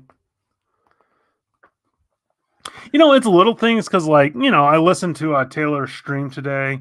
I can put on like heavy metal or I can listen to the news. And it's like, it's nice just not having to think about, like, oh, is this a work appropriate? Because, like, I feel weird listening to the news because it's like, I don't want to get into an argument. Helmet hair. What's funny is you say that as a joke, but do I have an example of that? No, those are hats. You can do like the Loki half helmet. Oh, Cycle, you're an American. When I say separation of church and state, I mean by like, hey, this is me doing a personal thing. Yes, I'm a cardinal. I'm a small red bird. As is, oh man, I'm way off on.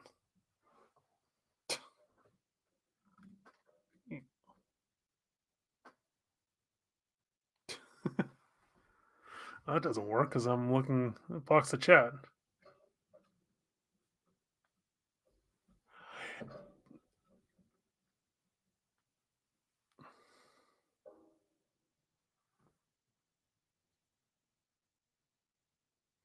Pro tip: don't mess with your camera in the middle of a stream. No, yeah, there's benefits of working remotely. I love, especially less wear and tear on the car.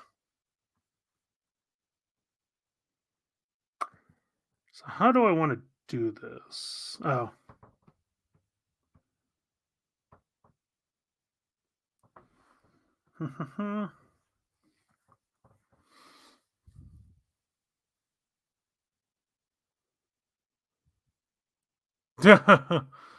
Oh, I don't want to work in HR. I also like my job because man, I get left alone a lot, so it's like because yeah, it's oof. The older I get, I'm like people.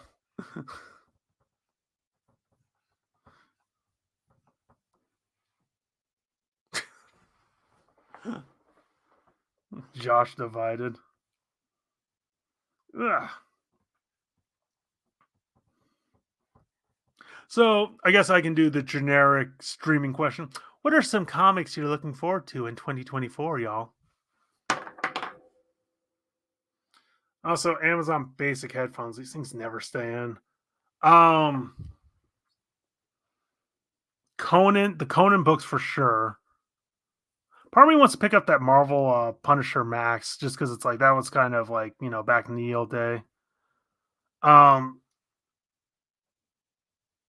I'm already like it's already paid for, so I'm kind of excited. Poison Elves because I've never read that, so that one should be exciting.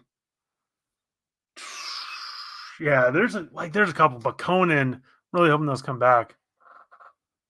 Oh, Bang Volume 2 is coming out. Interesting. Yeah, Tyler's still here. Nice. Man, Volume 3. I'm not gonna lie. Volume 3 depends on Volume 2 and one's selling out. So buy my book.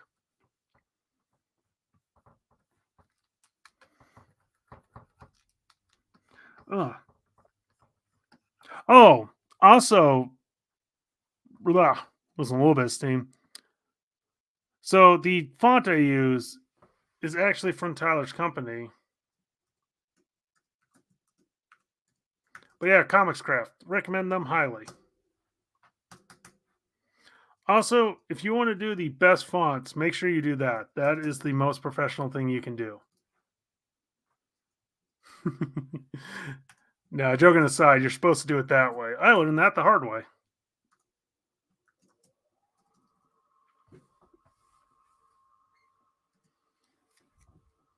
Devil's Grin, Blood Hunt seems fun. Okay. They really are. And I'll say this because, like, what was it? Oh, I won't. I don't want to dox anyone. I was reading a comic. It was definitely smaller indie, but man, it's like I could tell. It looked like they used like some generic font they got from like the computer, and it's like, oof. Yeah, it's like it's interesting how like fonts really are like the linemen of comics, where it's like if they do their job right, you don't really notice it. You do, they do your job. Fonts do it badly. You notice it in a heartbeat. Yeah, Elephant Man. That's one I need. I keep thinking I'm like, I need to pick that one up.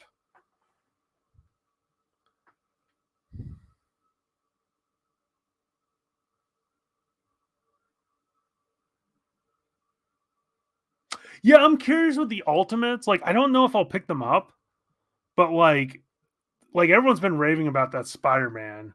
Um, Peach Momoko's X-Men. That one, like, I'm not. I enjoyed X-Men back in the day. I'm not the biggest X-Men fan, just like overall. But the thing that gets me interested about the Peach Momoko run, I'm curious if like X-Men fan are going to love it. Like if she like knows X-Men nails it, or if it's or I feel like it's either that or this is what's going to happen. Fans will bitch about it, go away, whatever. Like, this was terrible. What are they doing? They don't understand this character. They don't understand these characters.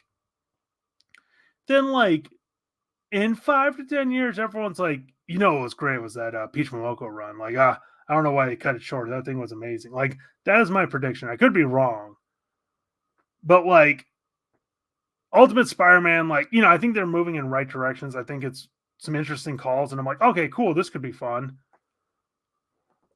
Yeah, I'm curious with like Ultimate X-Men because I'm like, I guess here's the other question: if Ultimate Spider-Man's this much different, is Ultimate X-Men going to be that much different? Oh yeah, no, don't get me wrong. Peach Momoko, I never met her, like never listened to an interview with her. She has such a great art style, and I'll say this: she's definitely a breath of fresh air in the Marvel. Woo! See, and I need to read Demon Days via the Hoopla. Um, but like I said, I guess maybe I'm looking at this the wrong way. Maybe my prediction is completely wrong. Because if they're going this differently with Ultimate Spider-Man, it's like, well, how different will they go with X-Men? Because like maybe, and I'm not saying like exactly, but it's like, will it be closer to like Age of Apocalypse, where it's like everyone's a little bit more feral and like more of their own versions of the character? Hmm.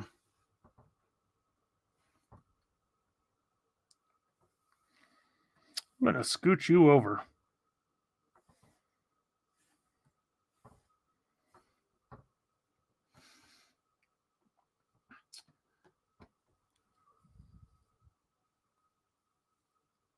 Yeah, I can't. Well, I guess I'm curious because when they say like third printing, and don't get me wrong, it's always a good thing. That's what you want.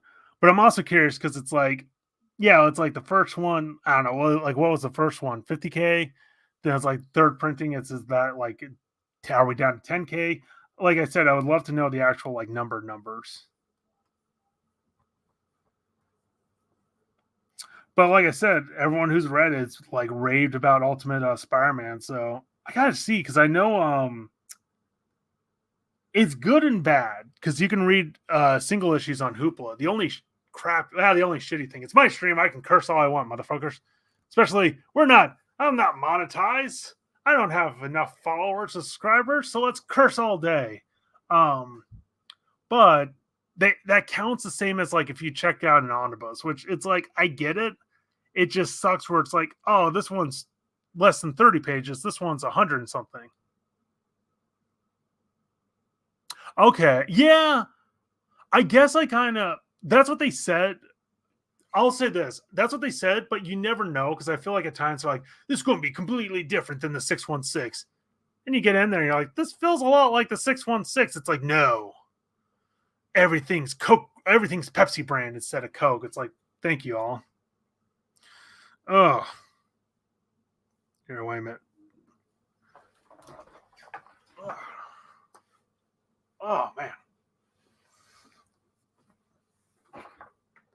I'll say this. I don't know how Jess does these like 4 hour streams just sitting the whole time. It's like, oh. Ugh.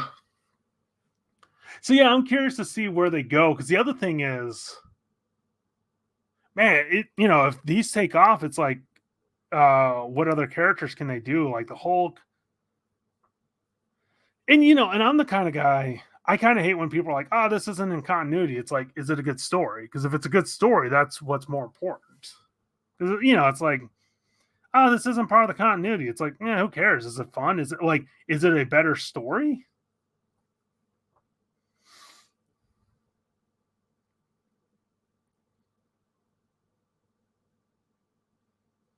Whew. It's it. I hate how predatory some of these stores have. Like, I don't know, have to be, but at the same time, it's like it's easy to kind of go. It's like, oh, this store's now selling this book for $30, which sucks. But at the same time, it's like, how many times have they had to take a wash on something? Because it's like, oh, we had to order 100 copies to get this one cover, and we sat on all 101 of these, on these covers. I'm not technically, even though all my work, like all my cover work, has been variant covers. I'm not a big fan of the whole variant concept because I feel like it feels like more of the market's about collecting than about reading, and it's like I enjoy reading the books. So I'm curious, Kane, because it just shows you as a blank, and I'm curious, is it blocking you or is it?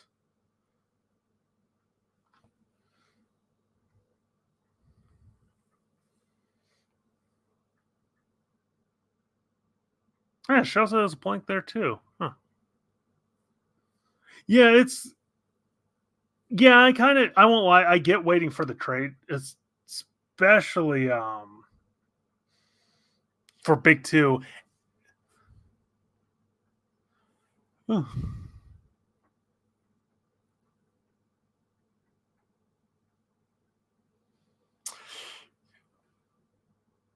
I'll say this: if they're upcharging like the first standard cover, I kind of get it, especially because like collectors now are probably going nuts.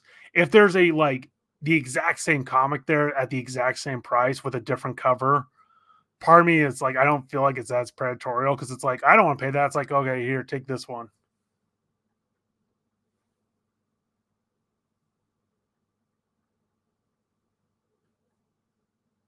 No, okay, no, Kane. The thing I'm talking about because he's like they have the under the element like Spider-Man, but then your next comment, it looks like it's just blank, like there's nothing there, and then it says that's why I'm waiting for the trades. Hmm. Yeah, I'm also I haven't read like I haven't read a lot of Spider-Man comics. I've watched all of the '90s show. I've never seen Spectacular Spider-Man. I know I need to watch it, especially because I'm friends with Cheek and I love his character designs. Um, but yeah, it's like I want to get into like reading newer Spider-Man, but at the same time, I really want to read. Ah, gotcha. Oh yeah, that Kane. That's actually brilliant because that's the same thing with me with that stupid emoji. Like, there's so many times I have to wait to be like, someone comment, someone say something, stupid heart emoji. I don't know why they do. Yeah, because it's like, yay, 100%. Oh, this emoji thing drives me nuts. Even though I just gave myself a heart and 100%. Wow, it's still going. Who's okay? That's Steven. All those hearts are Steven. I know that's Steven. Be back later. You bring your kid in here. I will teach your child everything he needs to know. Don't bring your child here. Do not bring your child here. This current situation is not made for children.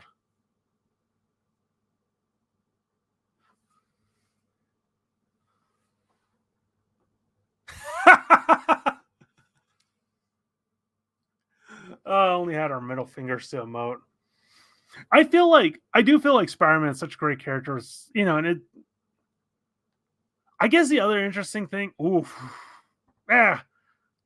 Brand's not here. I do feel like though, I feel like Marvel overall seems to have better runs with books, whereas like with DC, it feels like granted the character's a little older, but it's like, oh, I love Superman. It's like, cool, read these ones, read this one, don't read this one, read these. You can skip this time period, read this one.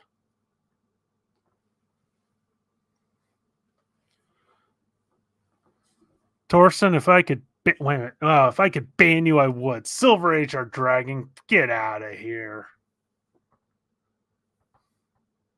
I'll say this: at least something happened. Like a Silver Age issue, it could be terrible. It could be the worst thing ever. But it's like at most it's going to be one or two issues. Nowadays, I'm like, I got to read like 12 issues just to get to the villain. And usually the villain isn't that bad. They're just misunderstood because their father beat them. I just miss villains being villains. That's kind of true too. I do think the other thing with Marvel, because they did this more at the beginning, they're like, hey, let's have more human problems. Especially with Spider-Man, it's like, how often it's like, oh, I can't pay the rent and Aunt May's in the hospital.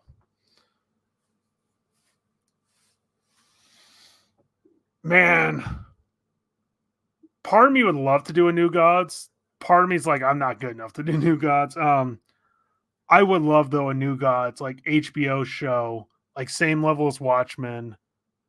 Especially start off with Inner City, have the invasion of like Mantis, but have it ping pong between the Forever People, New Gods, and Apocalypse. Give us one season, especially ending off with Killbot fighting Orion. Then, if it gets renewed, start off season 2 with the Pact. If it doesn't give us renewed, let the series end with the Pact, which I think it was New Gods number 7. The Pact, I'm not even joking. That is one of the best issues like ever made in comics. Oh man.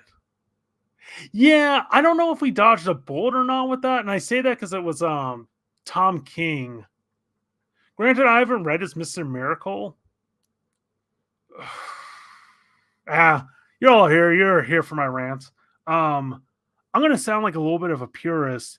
I haven't read like any other New God stuff, and I love the Kirby. And in some ways, like I'm always like I think I'll forever be curious. And what's funny is I'm listening to Ozzy Osbourne's "See You on the Other Side." Part of me, like, I don't know, getting a little bit religious here. Like, I'm not religious. I don't know, like, I don't think like pearly gates, the standard heaven. Part of me hopes there is something beyond this, but it's like, man, I would love to read like the version of the New Gods where Kirby never stopped. And I say that because I feel like one of the biggest problems with some of the New Gods, like Mr. Miracle and Big Bard, have always felt like they're in second gear. And it's like, I do want to read his Mr. Miracle, Tom King's one, but it's one of those, it's like, oh, I don't know, because it's always like they're domestic. It's like, who knew? Like, I don't need, because even Kirby, like, 'cause I read Old Gods, New Gods from Tomorrow Publishing. Here, wait a minute. Let me do this.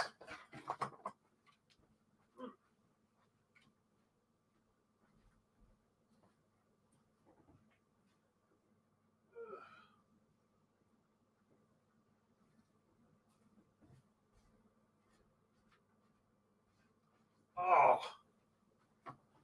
oh, oh, walking is amazing, people.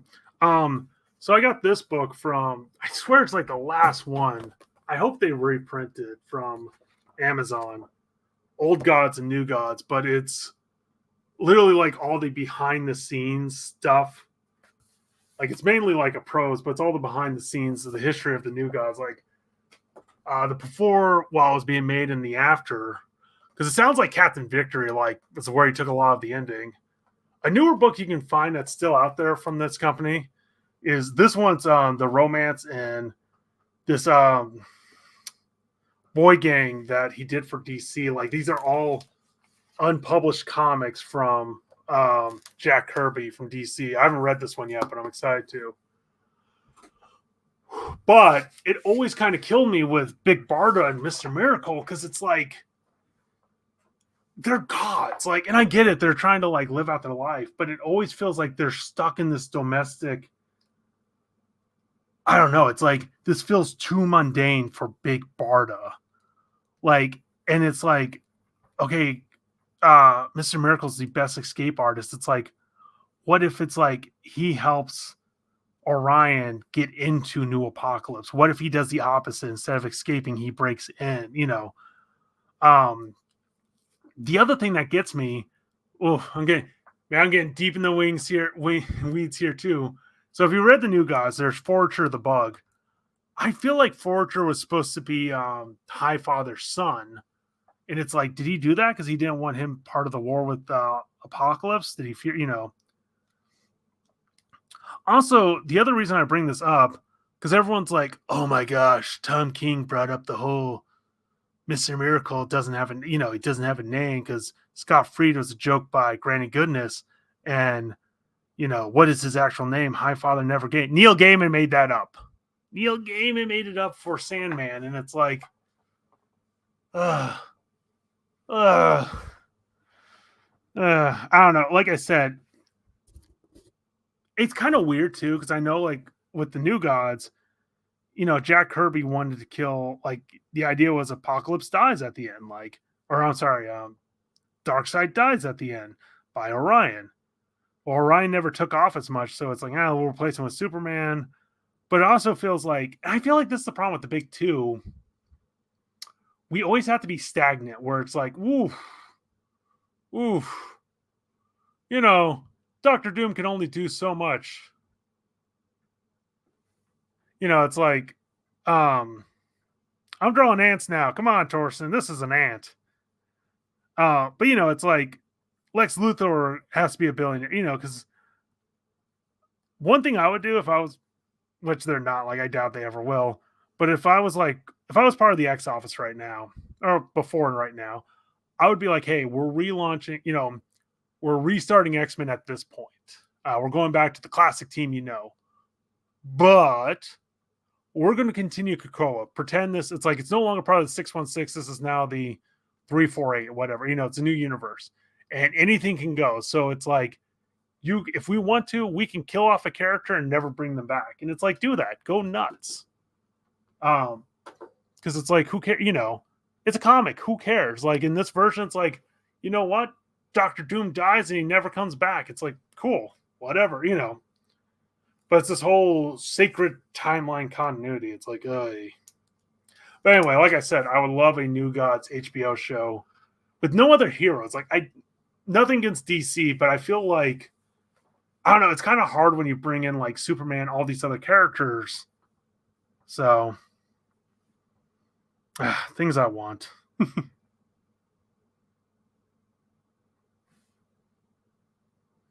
a big mouth.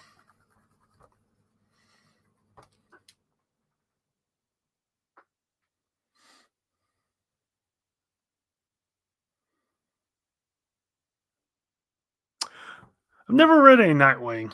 That's I should, especially because my mentor designed that stinking costume.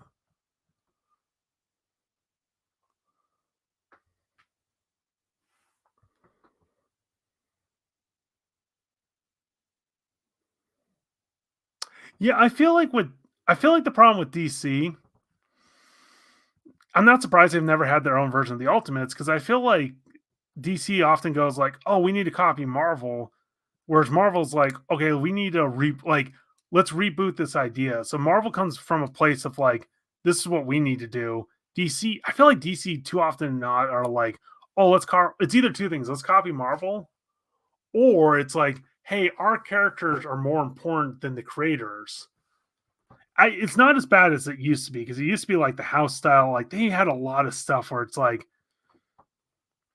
well, I think the other weird thing is nowadays, no one wants. I don't blame people.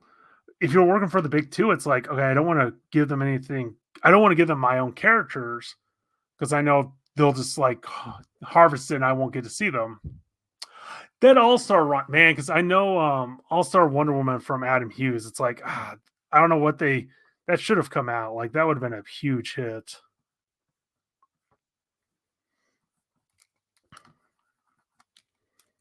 You know what though? I'm crapping on DC.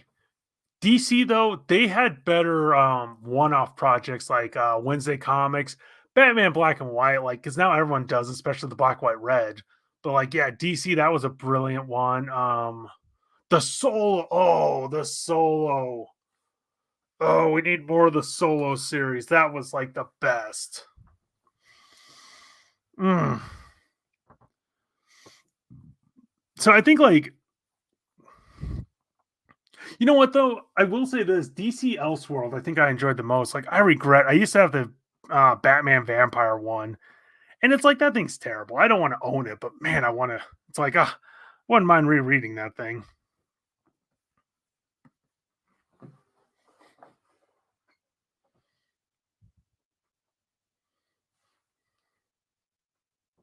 Well, and it's like I feel like because Aldrin was talking about this, but it's like, yeah, why wouldn't you just have Solo go forever? Because it's like, hey, you can do whatever you want with the DC property, DC Comics. You can make your own thing. Just here's 40 pages. Go nuts. It's like, especially if it's like, oh wow, blah blah blah did an amazing question, like 10-page story in here. Hey, would you like to work on the question? It's like, oh yeah. I've never read the question. You just get my point. I feel like with the Batman, yeah, because it's like I'm not the biggest Kelly Johnson fan, but it's like it's a time, it's a style, but it's like it's fun. It's just such dumb fun, and I love because my other favorite Elseworlds like Superman Red Sun. Hmm. I will say like Disney and Warner, well, Discovery, they need to start pumping more money into the comics. Ah, headphone.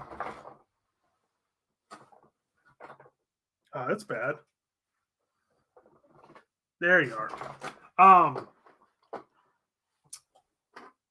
Well, because what's kind of crazy, especially with the MCU, I feel like we're now out of the Kirby. We're out of the Silver Age, storylines, and it's like, I guess I'll put it this way. I feel like with the Silver Age, there's enough time you can tell the best from the worst, and it's kind of hard to tell, especially when something comes out. But it's like God, like the whole God Butcher story. Part of me is like, y'all need to redo that because that Jason Aaron story is like one of the best Thor stories, and you kind of ruined it. Yeah, Tokyo Pop publishing Disney manga is weird. No, I'm gonna. So I love Omar, but whenever Omar's like, comics have never done better, I'm like, and here's the thing. It's easy, like, it's easy to say a snap thing like comics are dying. Are comics dying? Well, it's like, well, what's your definition of that? Are floppies dying? Yes, 1,000% floppies are dying. In this day and age, it's like I almost think you need to go to like a Shonen Jump model where it's like you release them digitally and then do the collection. But yeah, like single issues being like $6 because I went to I was at the comic book store and what was that? Coda, the new Coda series came out. I was like, oh, I'll buy issue one. I like Coda. But yeah, when it was $6, I'm like, why wouldn't I wait for the trade at this point? Like, I think the trade's going to be like 15 or $20. And granted, like, there's an independent comic I'm about to buy. Declan, I can put the link up. Like that thing's $10 for ship. He's shipping it from Canada. It's 15. And that's it's like he's like me, he's a single creator. So it's like, if it's a small company, it's like I get paying a little bit more. But yeah, with Marvel, DC, these bigger companies, it's like, y'all, $6 is way too much.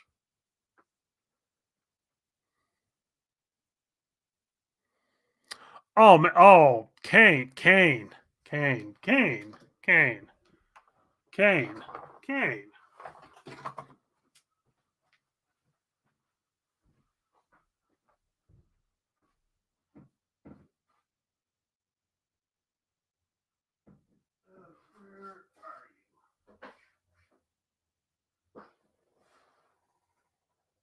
Oh, where the hell are you? Where the hell is that book? Oh, dead air is fun. Shit. Where the hell did those go?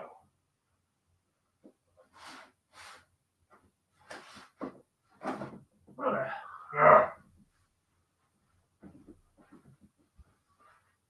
hell those go?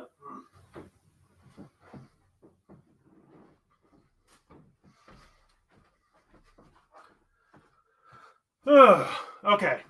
Sorry. There's a creator owned. I have. It's gonna bug me. problem with doing stuff solo because if I had a co-host, might entertain. This is gonna bug me. Give me one more second. Let me try one more time.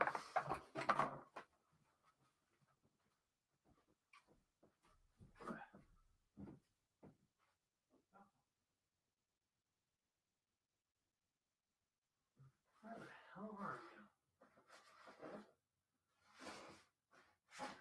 What the hell is that book? I think I moved it over there. Why am I moving over there? What the hell did that book go?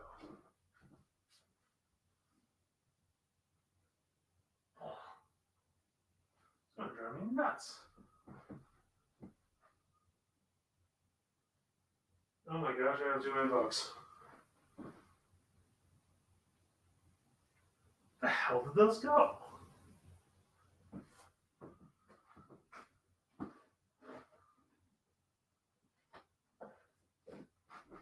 Wait a minute.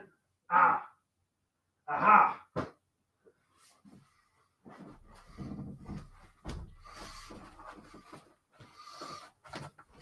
Okay, I apologize for the dead air. That was going to drive me nuts. So Tokyo Pop back in the day.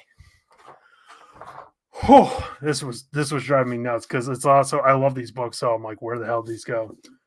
So Dan Hip published these two. It's 2 out of 3. The third one is digital only. These are some of the best comics, and it kills me because these were perfect for the manga format because there's 3 different chapters. But yeah, it's one of these things. I would love to show you the art. I don't want to crack these as he's a little bit older. This is something like take a screenshot, look these up. These are really great. It just sucks because I think what happened was Tokyo Pop owns the rights to them still, and it's like I don't blame the creator Dan Hip. He's a I don't even know what he does now because he does like t-shirts. I don't know. He does like these weird.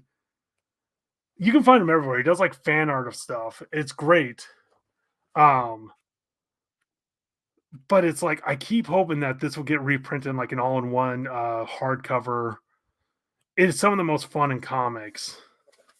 And yeah, it just sucks because I think it was one of these like Tokyo Pop. It's like, hey, we're going to keep the rights. It drove me nuts though, and I literally thought, I'm like, I have too many books. I can't find this book I need. Okay, let's see it. Help them want. Yep. The collected editions are better. So,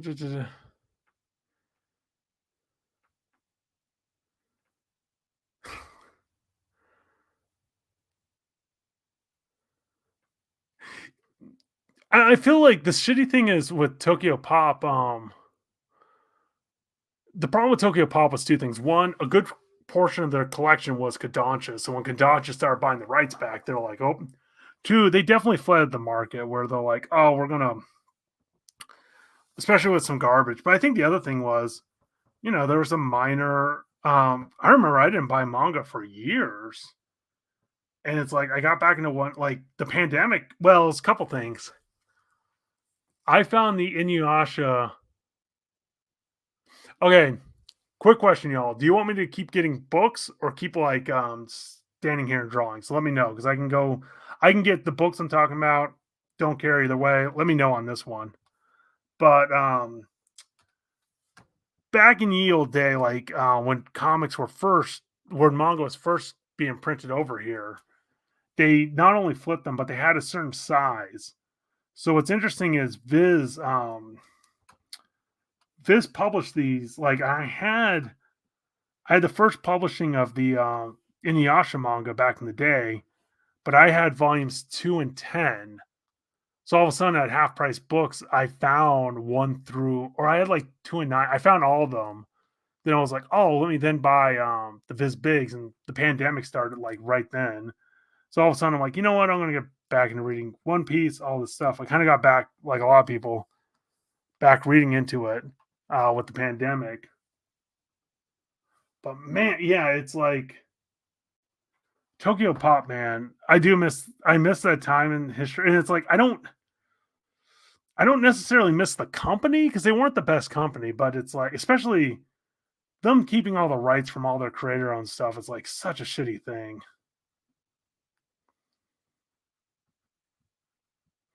So anyway, this is the free version of StreamYard. You can tell because it says powered by StreamYard in the corner. Because like Omar and Melanie, they pay for theirs. It doesn't have the powered by StreamYard. Because the only reason I have a StreamYard account is when I did the interviews with Near Mint. Which, funny enough, Omar asked me, he's like, hey, do you want to come back on and do a. No, man. He's like, do you want to come back on and do an interview? And I'm like, no. And the reason I said no, and I explained this to him, it's like, I've done 2 on the channel, and it's like, I wouldn't mind coming back on, but it's like, hey, have me on for a show or whatever.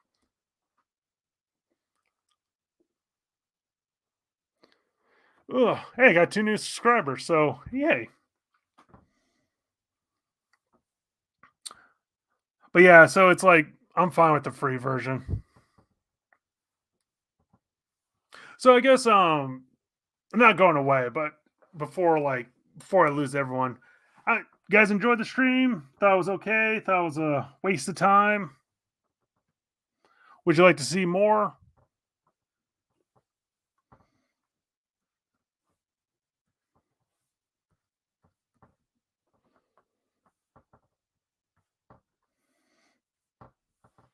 Also, how the hell does Jess let the chat get? Oh, if Kane's having a blast, I'll take that. Ugh. But yeah, Kane, I would recommend. Man, I recommend this book so much.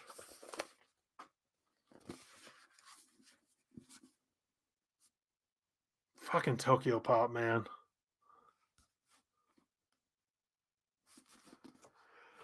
Oh, I'm keeping it going, James. I'm not. I'm not. Oh, we're not calling it early. More, I just wanted to get more people's opinion before, like, you know.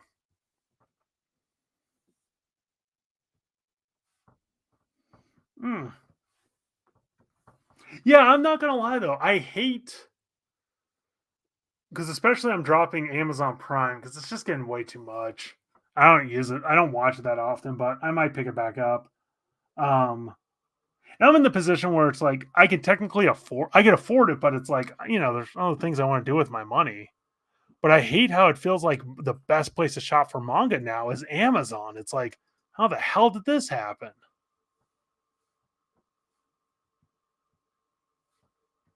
Because the problem with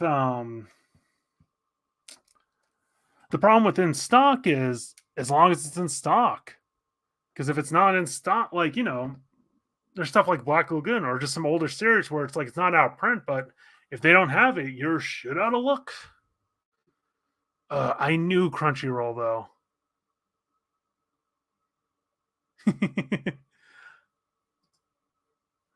I do. I knew so much though that Crunchyroll. I'm like, this is not going to be the same as Right Stuff. The fact that they didn't even have a winter sale, I'm like, y'all just suck.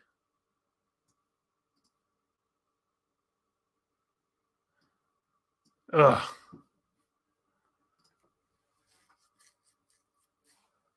Yeah, all of a sudden I had more money around Christmas. I'm like, how is this? It's like, oh right, no winter sale.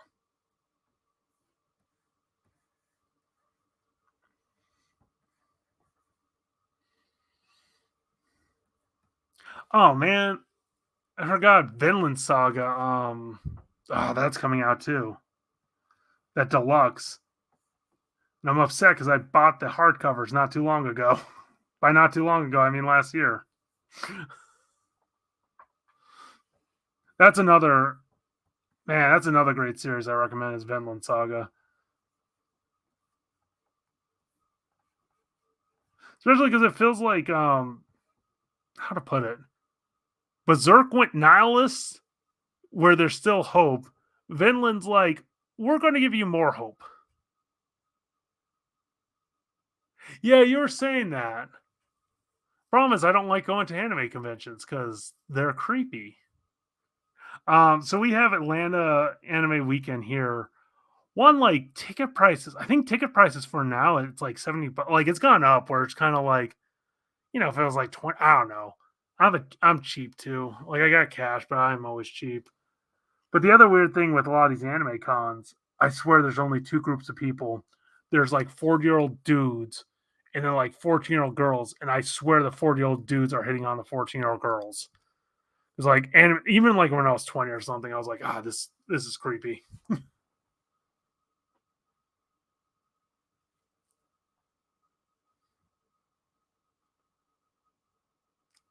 Oh, yeah, man. Like I said, everyone can ask questions except for James, because I also know James. I'll say this, James. Ah, so James, if you have a Mary fuck kill, I will answer those. Okay. Atlanta, yes. Dragon Con.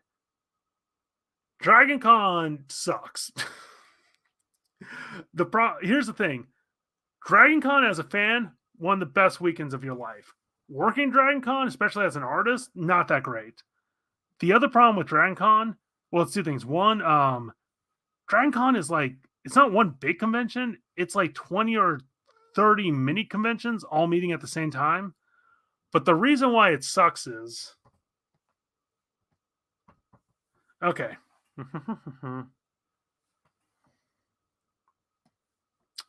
Let's use visual aids. So this is downtown Atlanta.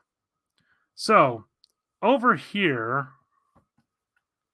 you got you got the hotel where you get your tickets. Like a block away, you then got the three main hotels: the Hilton, the Marriott, and the Hyatt. And this is the Sheldon or the Sheldon. Yeah. So these are literally across the street. So it's like most of the party is here. Woo, party. Yeah, that's a little too much. Woo, party, right? So it used to be that comics was here. They got rid of it. So this is over here, up here, like literally like up a block, over and down like a hill. Like I'm not even kidding. You have to go up a hill and down a hill. Is City Market. City Market is where all the vendors are now. But the problem is, so the main floor of City Market is the vendors. The second floor is like the video games. The third floor is the comics. So it's like not only is this thing all the way over here, but it's also on the third floor. And on top of that, Torsten, you're weak. Oh, what? Everything. Oh, sorry, kids went to bed. Torsten, you're not weak. Thought you were leaving me. Anyway, glad you were here. But here's the problem too. Like the fire, like you still have businesses in there. So literally, like the fire marshal closed it on Saturday, not letting people in. And it's like, man, I have so many horror stories with cons. MomoCon, I've heard nothing but good things with MomoCon. My issue with MomoCon is I've never been, and I do regret not going. Like this is all on me. I'm not gonna lie. I should have gone when it was like a tiny show.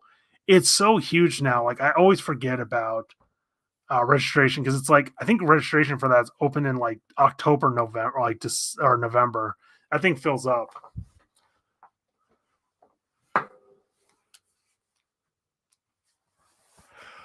The problem I don't have the first three of those in the hardcovers, Torsten. So I'm like, ugh, one way or another. I'm like, I'll at least buy the first volume. I'm better about I can buy like a volume and not upgrade all of them. So we'll see.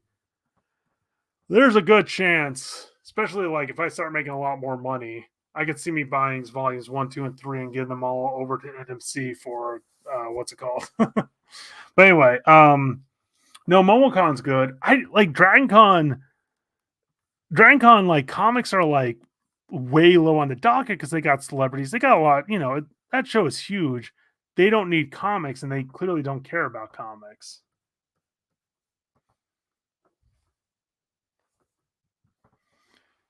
So hopefully that answers your question. Like, yeah, I just found out there was another con going on like this last weekend. It's like Atlanta's got a bunch of them, but the problem is like DragonCon eclipses a lot of things.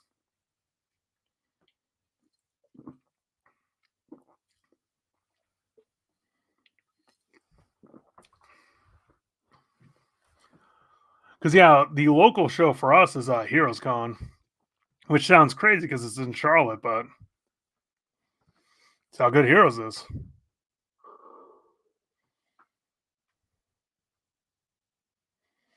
Did James leave? Super producer James left us? No. No, he's still here. James, I said you could ask me a Mary Fuck Kill question and you didn't respond. So, wait, Kane, do you live in the Big Apple, New York? Because that would make a lot more sense with your vendor thing.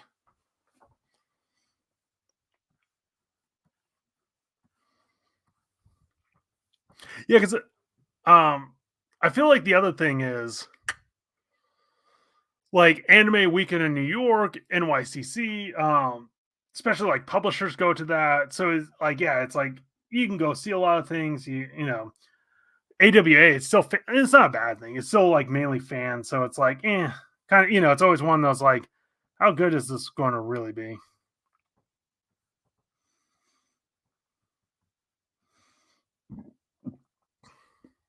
Eh, You know what's funny? I have a lot of family members, or no, like a good number of family members. They live in New Jersey now because even though they own property in New York, that's true. He did. He abandoned us for what's it called?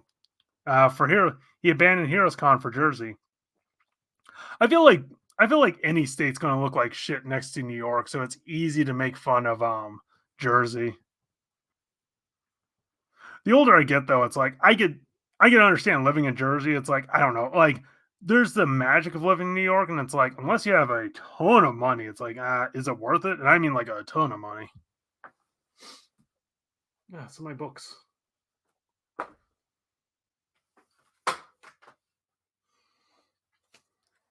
Oh yeah, I'm at the point in my life too where it's like I'd rather have money to do stuff than live in an interesting area. Because a friend of mine, she had to move back to Alabama because of cash, and she's having a hard time because she's like, I miss Atlanta, I miss doing all the free stuff, and it's like I don't do any of the free stuff because parking's so much.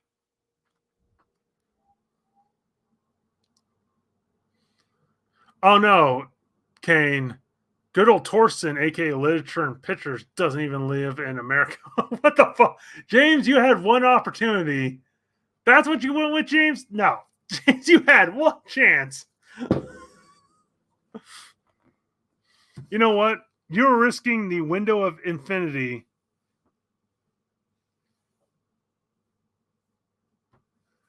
I want people rewatching this chat to live this moment.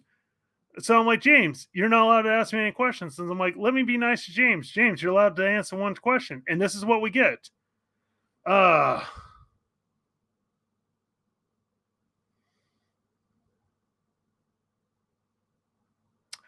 uh fine. I guess I'll answer this. Oh my gosh. Um fuck. I guess the problem is it's like, do I marry Omar or Jess? If I marry Omar, it's strictly for the books. No, granted, he's a good guy. I feel like he would keep a roof over my head. I don't know. He's kind of judgy. At the same time, it's like, man, if you want space, Jess won't ask questions, and there'll always be good cereal. And he's got a good collection too. You know what? No, probably married Jess. Oh, I don't want to fuck either of them.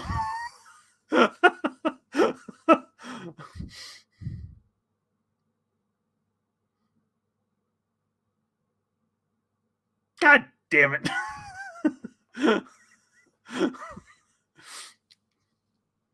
I don't know. I've put serious thought into this and I hate James. that's that's the real final answer. Yeah, I know you can make it not safe for work. Hence why I said you're banned. Like I said, I gave you the opportunity and this is how I get rewarded. Mary. Because the problem is too, I'm like, well, I don't want to murder either of them, especially because I would like to be on their channel. So it's like I don't want the first question to be like, so you'd murder me or yeah, marry, fuck, kill. This is why I'll never be monetized because of classy content like that.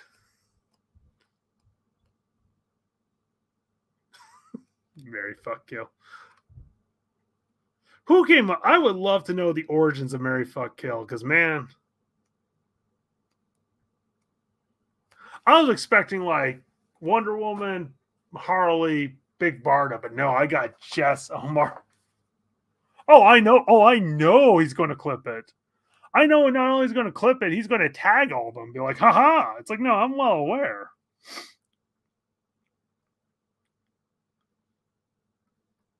Oh, no. Yeah, this is. Of course, me telling Jess to sit naked while eating spaghetti because he's already got one pile of shame probably takes the cake.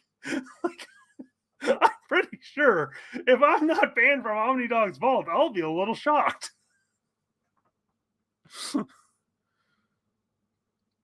Oh.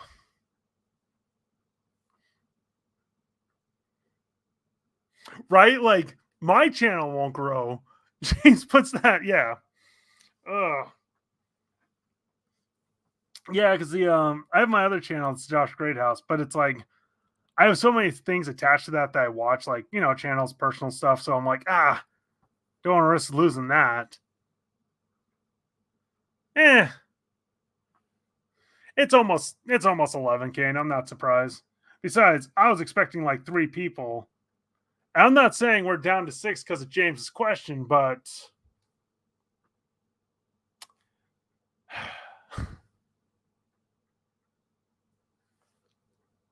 can I see?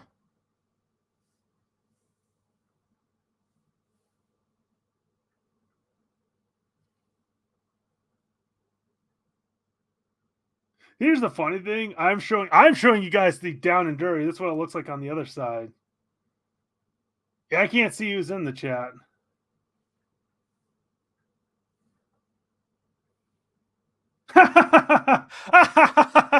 That's good to know. That's good to know. That makes me feel better.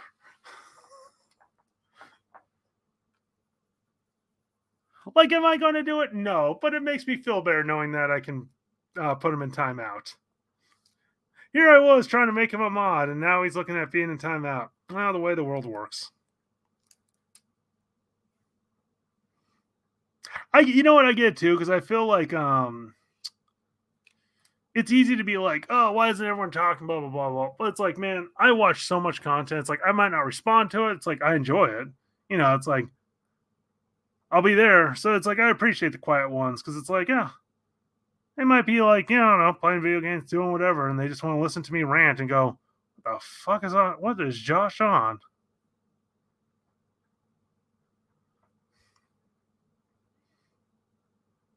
I just want to say though, the chat is slow compared to me. Come on, y'all. You guys are killing me.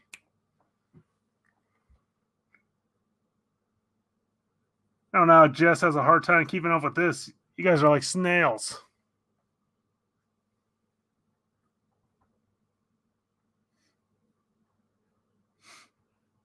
Yeah, you know me. Yeah, you know me.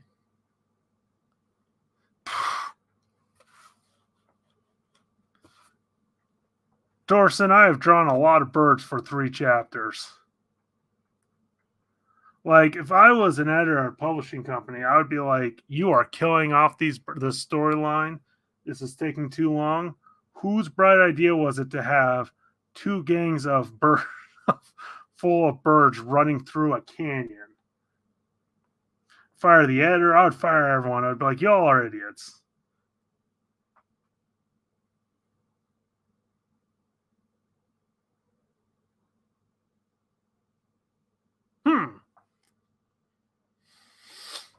Yeah, I'm curious because I feel like with the Switch, man, they've done a great job with like various games, especially Japanese only.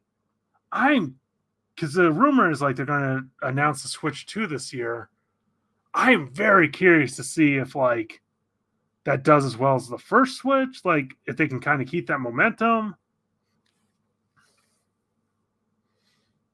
Honestly, too, because like what's weird is I want a PlayStation 5, but I'm traveling. But after hearing the whole like the guy pointing out where it's like you don't even own physical media that you buy nowadays, because it's like, holy shit, do you just go with a Steam Deck? Like, I don't know, because it's like, oh, that kind of effed me up. Like, that really, because it's one of those, I'm like, you're not wrong, but holy shit, I wish you were wrong.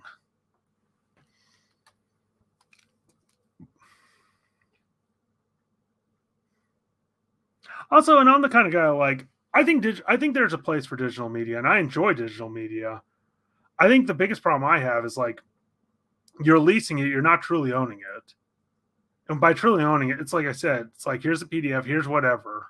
It's like someone shouldn't be able to take it away from you. It's like, hey, this is now yours. Two, it should be a fraction of the price. Oh, I can see that. Yeah, because like I won the first Switch for Dragon Quest 11. I'm almost curious that they'll do that again, where it's like Dragon Quest 12 will be a launch title for that thing. I'm curious where Nintendo goes. I haven't played. Oh my gosh, Kane. Oh my gosh. The problem is we can call it the Super Switch, the SS. The S Super Switch Nintendo, the SS Nintendo. But yeah, the Super Nintendo Entertainment Switch is amazing. Oh, I kind of miss the simpler days of like, what do we call our successor? We'll call it Super. It's like, can we go back to that? Also with Xbox, like, where do they go from here? It's like Xbox 2.0. Yeah, no, trust me, Torsten. SS. There's the other SS. Germany would love that. Um, no, but I'm curious. I still, part of me wants the Steam Deck, and it's like, oh, I could afford these if I didn't buy omnibuses. Stupid Omar. It's so well because it's like you have the Xbox, makes sense. 360, it's like okay, kind of weird. Then it's like, what was it? Xbox S? Yeah, it's I don't know who made it up. It's like y'all made some dumb choices with that.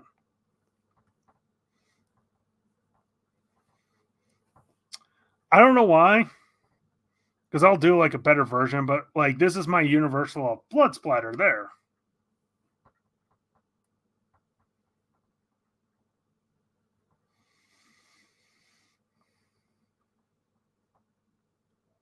So originally I had this character like standing on top of them, but now that I'm here, I'm like, it kind of looks dumb. So it's like, let me kind of do like it looks like something's kind of falling. PlayStation, I will say this, I think PlayStation in some ways was smart because they're just like PlayStation 5, PlayStation, 3, 4. God, I miss the Vita though. That was one of my I love handhelds. I won't lie though, I feel like with video games, they've just gone to the point where it's like, man, they're not cheap. Like $70 a game, but like 500 for a system. It's like, woof. Kane, you're now you're one of my favorite of the stream. I thought James was going to have that role, but he failed. He slid down there. And don't get me wrong, I can't do this without James because he definitely posts in the Discord, so I can only talk so much trash. But James, no, but yeah, the Vita. Oh, and fuck Sony for not supporting the Vita more. It's like, oh my gosh, y'all are the worst. That's the second time I've hung up on my mom.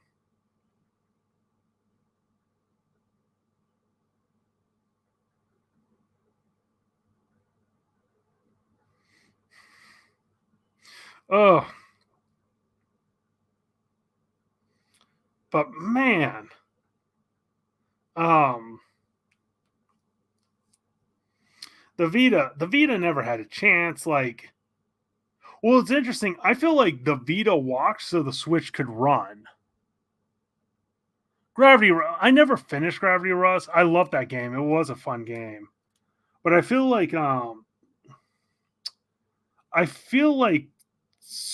Switch did a lot of like they looked at the Vita and went, oh, okay, we won't make that mistake because especially like the stupid Sony memory system was one of the dumbest things.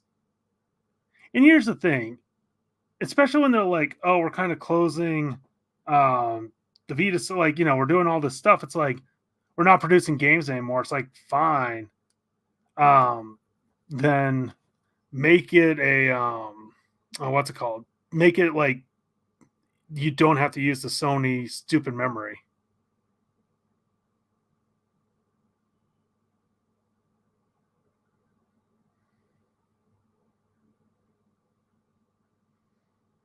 Okay then. Yeah, no. Well, the problem was I think the biggest problem was where the Vita failed. They didn't have a strong you need a strong lineup, especially you can't just you need like the first year you need like 3 to 5 solid games and especially like I would say like 1 to 2 like heavy hitting reasons to buy the system. Like, Mario Odyssey and Zelda was that. Switch never really had that. Two, the memories definitely hurt because all of a sudden it's like, okay, this thing's X amount expensive. It doesn't have the games. And yeah, and it's like, yeah, and luckily, like the third party, especially with the indie market, really kind of kept the Vita alive. And it sucks. It's a shame because it's like that was such a fun system, and they're like I said, I feel like it kind of failed from the get go because they're like, we could try to support this, or I don't know. It feels like with Sony at times where they're like, oh, this didn't do perfectly well. Oh, no reason to continue this, and it's like, really? There's always it's like, come on.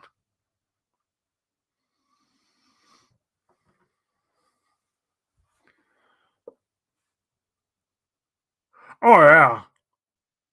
Well, and Nintendo had Pokemon. That was a big one. Yeah, Monster Hunter. The other thing is they needed like a good like a Monster Hunter, but they needed a good third party action. And I loved them Uncharted. Unfortunately, Uncharted wasn't that for it's like because they had Killzone, and it's like well, and the other problem was I think they did too many gimmicks with the back screen, like the back touch, because that hurt it too.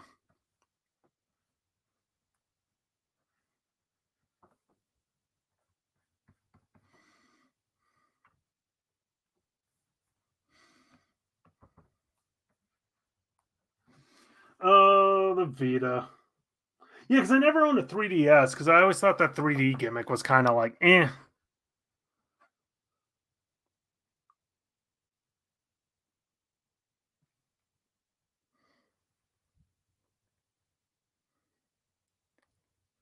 Yeah, it like I said, it feels like with Sony, I almost think they got spoiled with the PlayStation 2, where it feels like they're like, well, this isn't an instant success that made us $1 billion.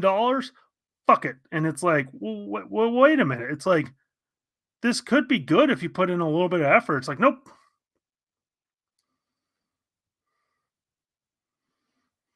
Yeah, and in some ways, like, I'm not gonna lie, like, I hope I don't come off as like bitter or jealous because I don't have one. But it's like what's weird to me, it's like the PS5. So PS2 to PS3 feel like two different genre, like two different systems and stuff like this. 4 to 5 just feels more like a 2.0, like or a point 0.5. Like it doesn't feel like a whole generational skip.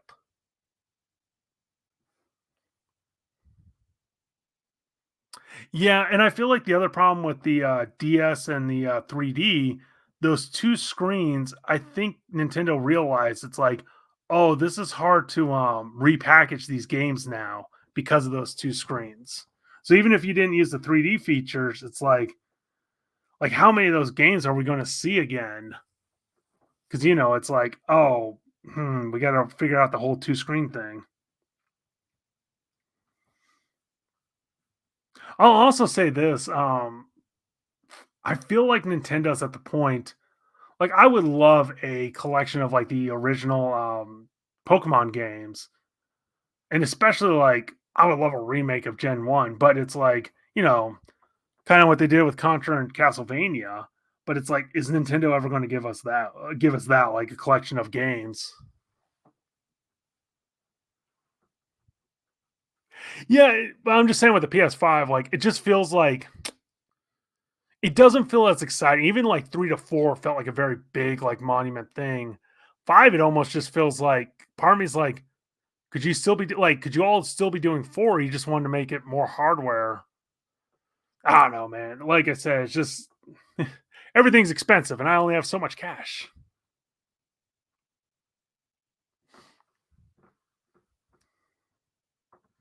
No, it definitely does depend on the game. I guess it's like my question is, it's like, will we see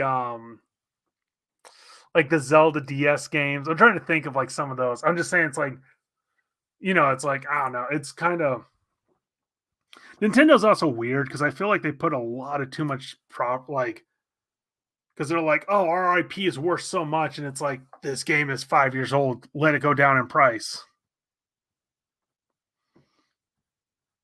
Hell, I miss. Oh man, you know what I miss, especially the older I get. like the PS1, PS2 classic collections where it's like, hey, this game's done so well, we're like repackaging it for a cheaper price.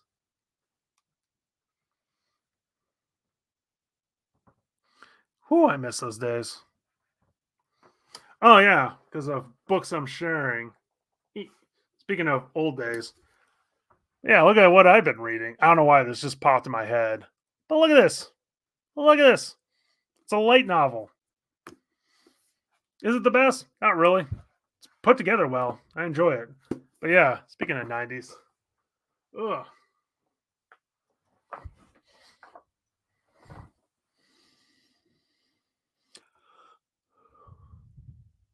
Yeah, I also like fun fact though, like I said, this is a light novel, so it's words. It's got nice color photos in the front, but I will say this, and I hate bringing up this is a product of its time because like the first volume, they've gotten away from it, but the first volume, like they had a whole chapter set up to like a weird rape joke. And it's like it wasn't even funny. It's just like, but also I hate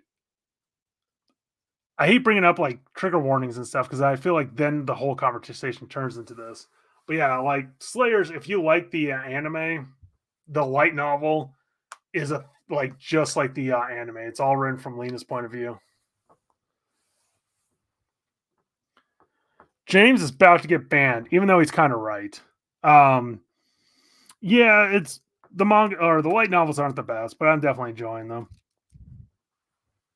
Well, why though? Anytime she casts a Dragon Slayer, I bring up the old anime and play that audio clip because I'm like, it's not the same.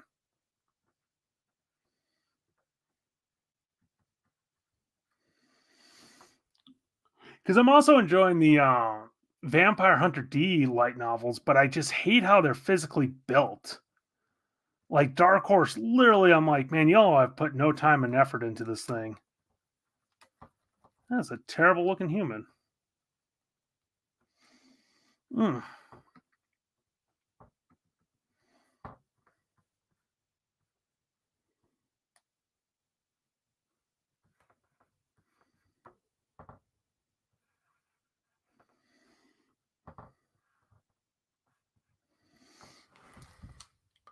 Oh man, oh man. Yeah, because it's like, has anyone like? Because those are the only two light novels I've read.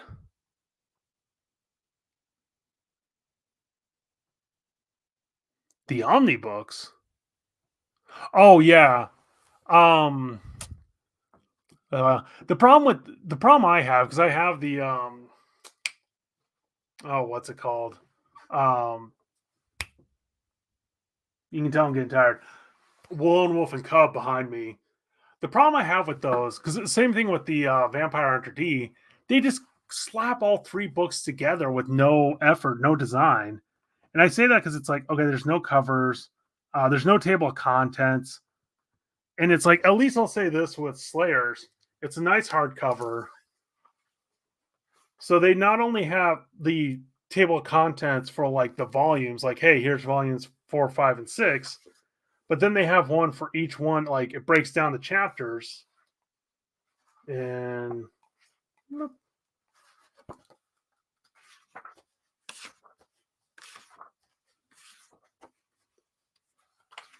same thing with future ones. It's like, hey, so I at least appreciate that.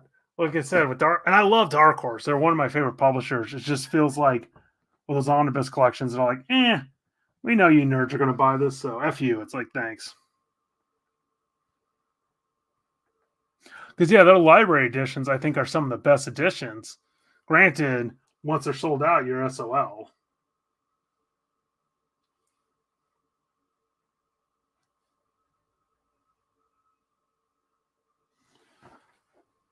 God, I hate when those things sell out.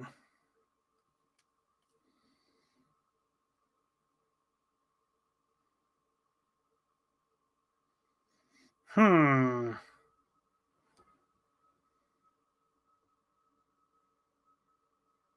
You know what? It's a comic. So I can't believe I'm doing this. Um,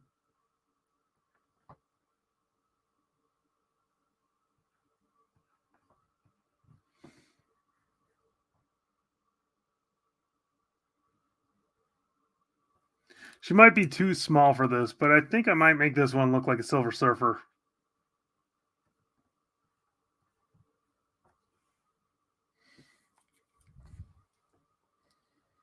Yep. Yeah, I never read that one. How's the Demon Slayer one? Because man, I tried to read the manga and I didn't like the art like that. Even in the Viz app, I was like, I'm good. I've watched all but the latest season in the anime, and I swear with Demon Slayer, how to put it, I love Inosuke, but in some ways, I'm like, this is so generic that it like, if it's your first time, this feels amazing. But if this is like your fifth, sixth, tenth shonen, you know what to expect, so you're kind of like, okay, cool, I can enjoy this. Like it's non-offensive, I guess, which it's like I don't think it's the best shonen, but I just think it's like the right one at the right time.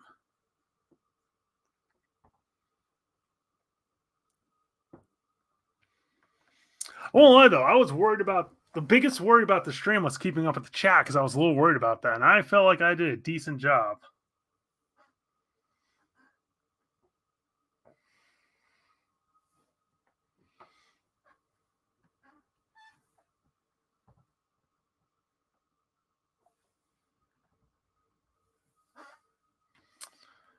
And the problem with Silver Surfer, not that interesting.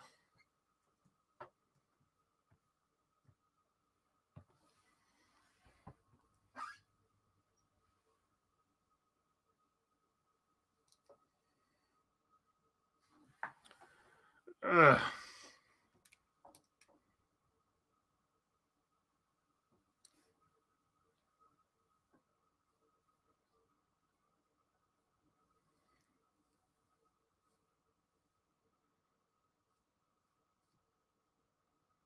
That works.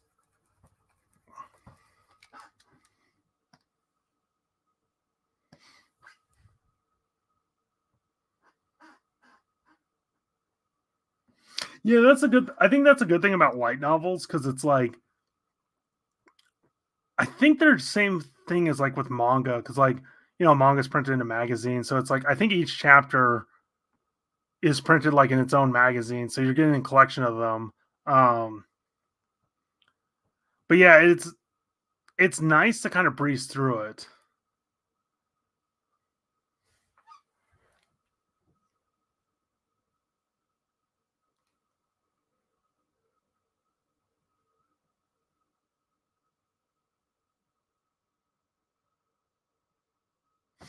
Ugh. Yeah, I like to read mine during lunch and at night.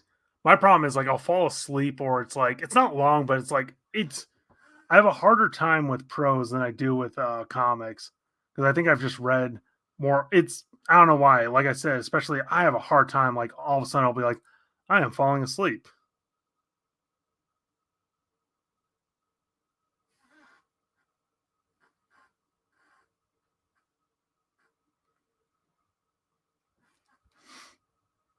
So I don't know if he registered with them. I just told Tyler I was like, hey, I'm streaming if you're bored. Ugh. But yeah, the I do enjoy. That's one thing I enjoy about working from home because it's like I can eat like a quicker meal, but then it's like yeah, actually just like sitting down reading with Abby. Torsten, I'm ashamed of you. It's only 11. We're going until 4. We're going till 8 in the morning. What is sleep?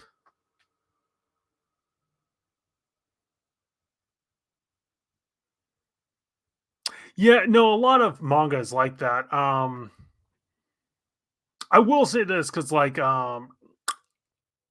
Black Lagoon, like, the anime is amazing. I've been enjoying the manga, even though it's pretty much the same, but it's like, it's slightly different because it's a little bit more raw. And it's kind of fun to see the differences. I also know with the manga, it goes farther than the anime goes. So there's always that as well.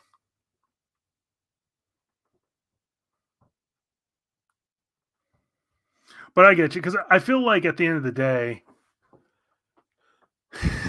five, 5:50. Oof, man, nothing good happens before 9 a.m.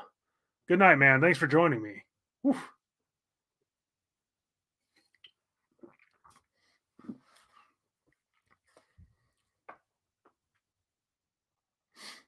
I do feel like the problem though, because like I wouldn't mind reading some X-Men.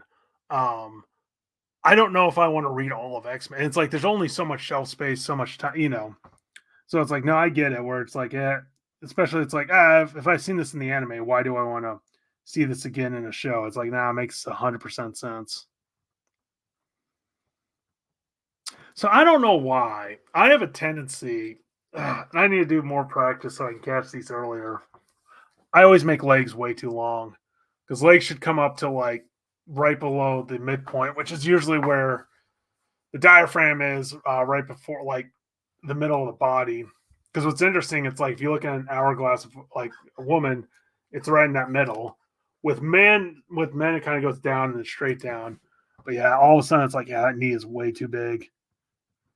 And that, granted, I was looking at a hiker, like at a climber who had a big ass, but that's a giant ass even for me. I need to read Clay more.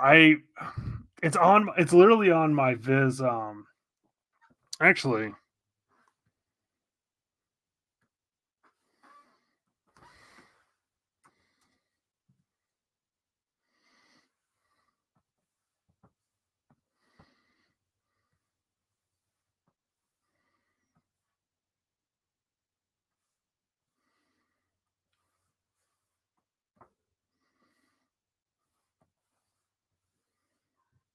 oh come on,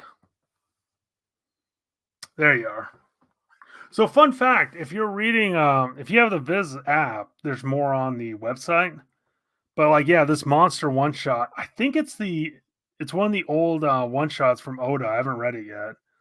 But Black Lagoon, I've been enjoying. Mao, I've been enjoying. Need to start these two. Need to read more of him. This one I definitely need to read like more of. I need to finish that one too. But I love the Viz app. Like I think this is some of the best comics, and I highly recommend this, especially Fenrir. I'm kind of hoping there's a box set because because I'm already on book 4. It's like, yeesh. This kind of annoys me though. I get why they do it, but they did it with Mao as well, where all of a sudden it's like, oh, you can't read everything, and it's like I've bought most of these books. Just let me read it, because like with Mao, yeah, yeah, Mao's even worse.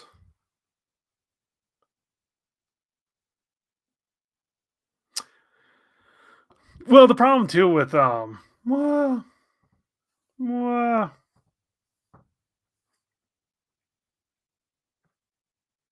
oh, interesting.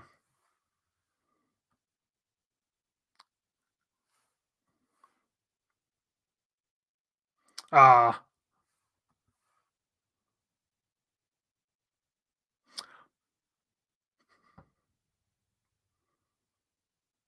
I don't know if I'm recording this or not, so it's maybe a one-time deal. Whoops.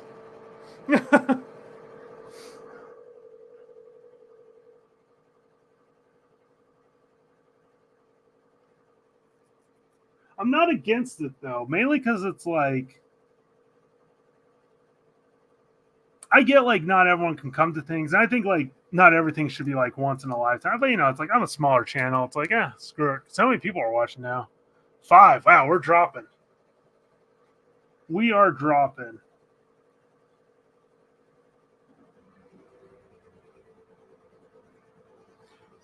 Yeah. So I don't know if I might because like I said, I had fun. So it's the kind of thing too. I might look at doing some on like Sundays. Not a lot of people are streaming, and just give a chance like some of the European crowd. Um, Hopefully this records. Yeah. Okay, I won't lie. Like I said, Yu Yu Hakusho, man, that I love the anime, but that manga was so rough. Never read Flames of Recca. Also, I keep saying I need to read Clamp. God, I wish that was on digital somewhere. Like, I don't. It sounds terrible. I'm like, I need to read this. Like, do you want to buy it? It's like, no, I just want to read it. Okay, James, I know you're here. Got another Mary Fuck Kill for me?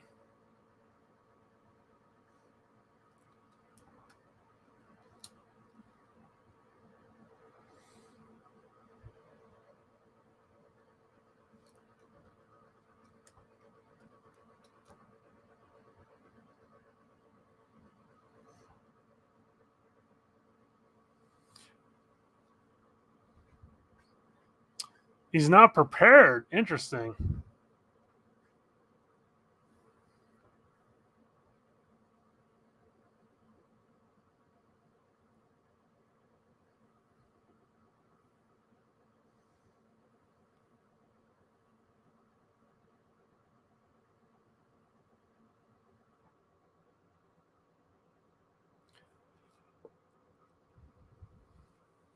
Yeah, and the thing is, like, I've heard nothing but good things with Clamp, and it's one of those. It's like Clamp just feels like it's so important. Where it's like it's same thing with like Sailor Moon. It's like I don't know if it's like my cup of tea, but I at least want to give it a shot because it's like I feel like it's earned that.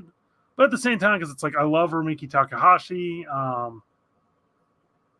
I wish we got more Roman. I wish there was a little bit like because I loved Gal Gohan. I don't know, yeah, because it's like I'm still loving My Dress Up Darling. God, and this is the other problem without stupid right stuff. I don't know when My Dress Up Darling is coming out.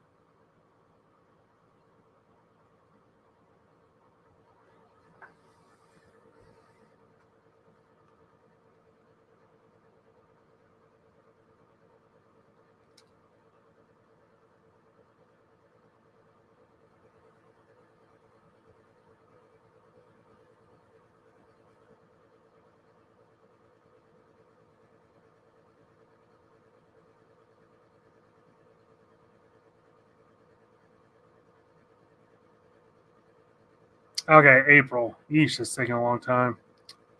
Ugh. Oh, oh, James, you monster. Oh,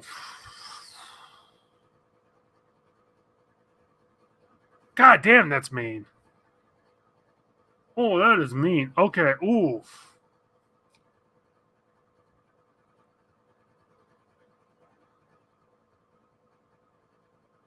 I can't believe I'm sick.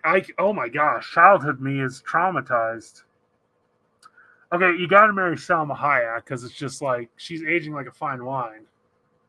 Um, you got to fuck Elvira, especially like in a great. I mean, it's Elvira. It's like the joke, like the jokes alone would be worth it because her one-liners, like you got to imagine, they're great. And I'm killing Kathla Zeta Jones, like, oh, I feel dirty, but yeah, that's where we are. Let's see. I've heard with Clamp Magica. Oh, what is that called?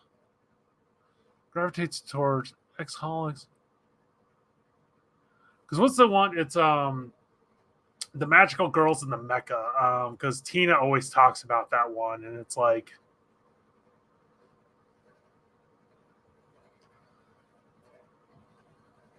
magical. No, Ray Earth. Something like yeah, you know what I'm talking about.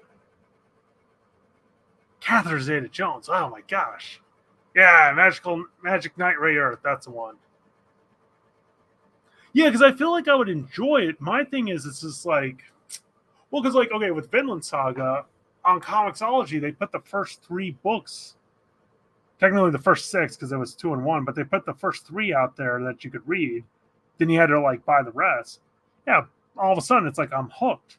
And I feel like that's the magic of manga. It's like, yeah, you release a couple for free, and then it's like, hey, you want some more of that hit? Come on, give us that cash.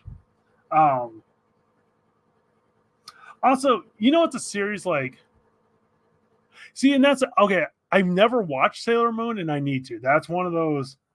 I've seen some when I was growing up, and it was one of those. I didn't watch enough of it. You know, I didn't catch it, so it's like I'm not quite sure how I'd feel about it.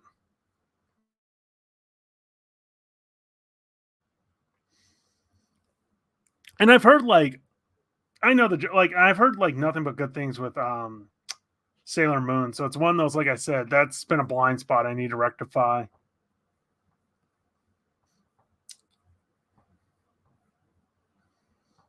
The only thing was, yeah, and same thing. That's another one. Never. The problem with Card Captor Sakura. Oh, how to word this? So so like growing up as a '90s and as a kid in the '90s, you kind of remember like I feel like all of our entertainment, our protagonists were slightly older. Then it all of a sudden became younger. But whenever Card Captor, like that always felt like really little kitty to me, even though I know it's not. It just feels like it is. Um, and it's like it's one of those. If it came out like when I was a little bit younger, probably would have ate that up. Because like I grew up on the Ewoks movie. You know what? You know what I would love a good remake of? And not this like cheesy bullshit, get rid of the edges. I want a good serious, and not like super serious. I still want for kids, but I want those dark moments. Is Rainbow Bright. Yes, I want a Rainbow Bright. Like, I want, like, take like the 80s kind of original Rainbow Bright, give it some better animation and a better, you know, newer style, but keep that core 80s. Like, don't water it down for the children.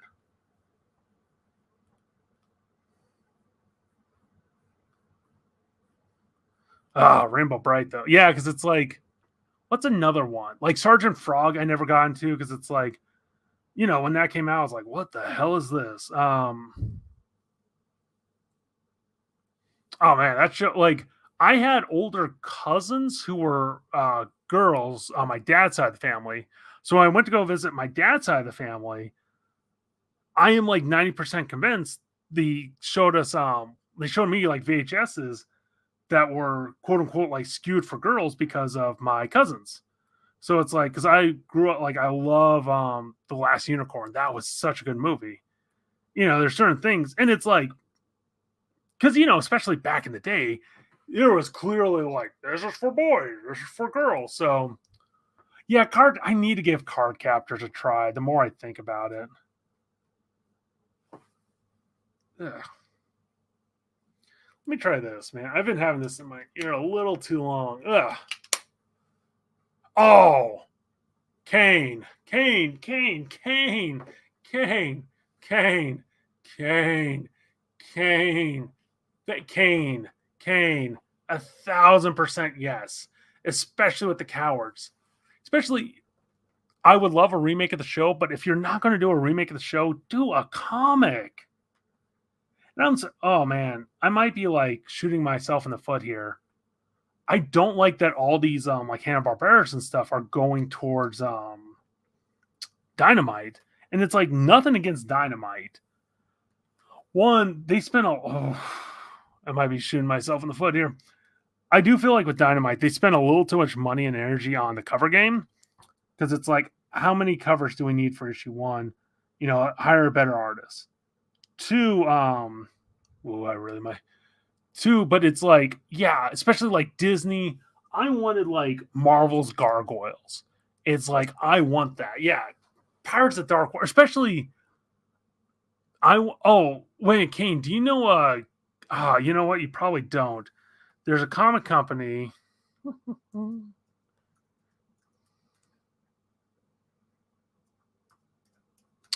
Okay, so this is like a small. Go away. Um. Oh crap. This is a small publisher, like tiny. Oh come on.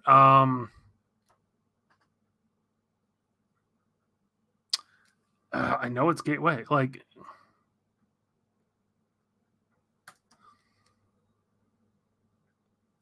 oh no, not Marvel. Come on.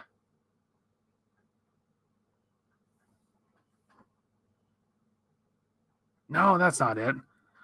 Uh, uh, uh. Um, Kane, I will share this with you because I'll find you. You're on the Discords. They do these. Oh, this is gonna bug me. Why did I say that? It's gonna bug me. I know it's gonna bug me. Okay, so they do these small projects, but they clearly are like styled after the Hanna Barbera style, and I'm like, give them Pirates of Dark Water. Like, give them the money, give them the resources to do this. Street Fighting Man. Street Fighting Man. That's one of their titles. Come on, Chrome.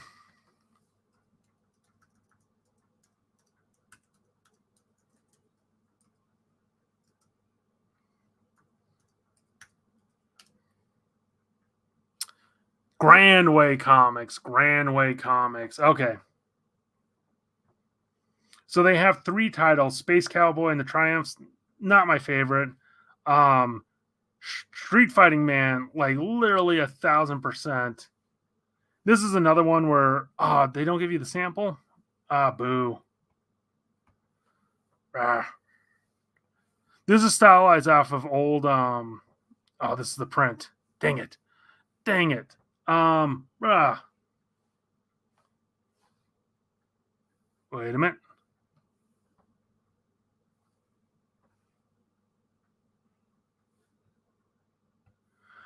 Okay.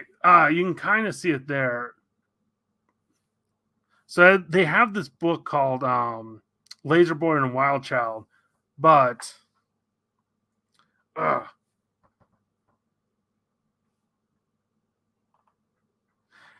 what the hell? Let's do it this way. Also, not to speak ill of anyone else's stream, but man, there's tangents and then there's me going on tangents. Because when I go on a tangent, it is a field trip.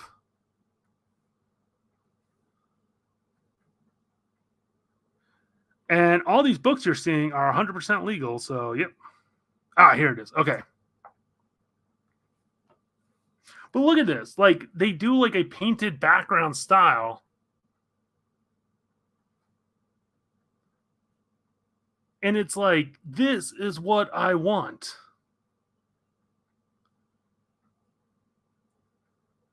Look at like that is what I want in a Pirates of the Darkwater comic. It's also 11:32. We're having fun. You going to bed, bunk? I probably will be. I should wrap it maybe around midnight. 4 hours. Oof. Also, here's another good one. I think Oni published this, but this is from a guy who was a Pixar storyboard artist. I have the hardcover because I did the Kickstarter, but look at this book.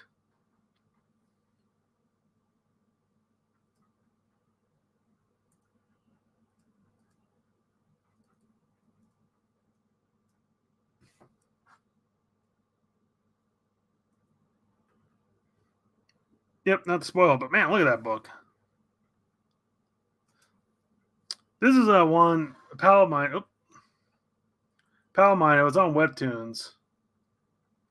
So the last superhero has cancer and he's trying to do right. But each page has this different color style. It's a fun little book. Let's see. Pancake, Skull Kickers, Slum Bastards. Oh. This book pisses me off. This is 100% made by AI with the guy doing some like Google filters and stuff. He did it for free, but this one scares me because I mean, like, this looks better than a lot of comics, and especially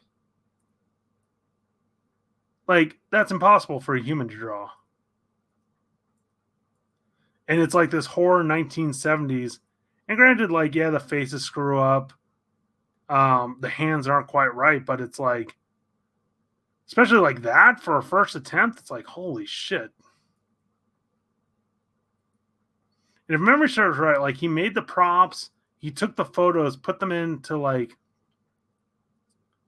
he took the photos themselves, put them in there, and then had it generate off of that. But it's like, oof.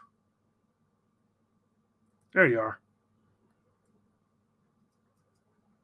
Yeah, I need to clip this and send it to Taylor because, man, he would love this book. Because this is just straight up 1970s like Marvel DC. But yeah, the company that did that one I want, yeah, did this as well. God, they like, I love their stuff. See, Bunk, that's the difference between you and me. I will stay up, get to bed, go to work. I'm not getting up early to edit or do anything like that. That's oof. That's a recipe to fail. But yeah, Pirates of Dark Water. Oh my gosh, the Herculoids, Space Ghost, um, the Galaxy Trio, Johnny Quest. Like, give Steve Rude Johnny Quest already. Um, Problem with Johnny, I love Johnny Quest. Like, that's one of my favorites. The problem with Johnny Quest, though, it's kind of dated. It's something that kind of works only in the 60s, especially like the globe trotting. I don't know. It's just a certain, it's hard. It's hard. Things change. Like, how many do we have now? 3, 6. Hey, 6.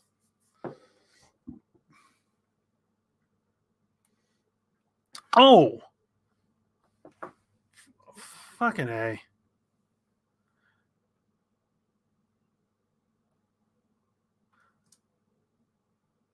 Okay, James, if you're still there, if you could clip this, please do. Okay.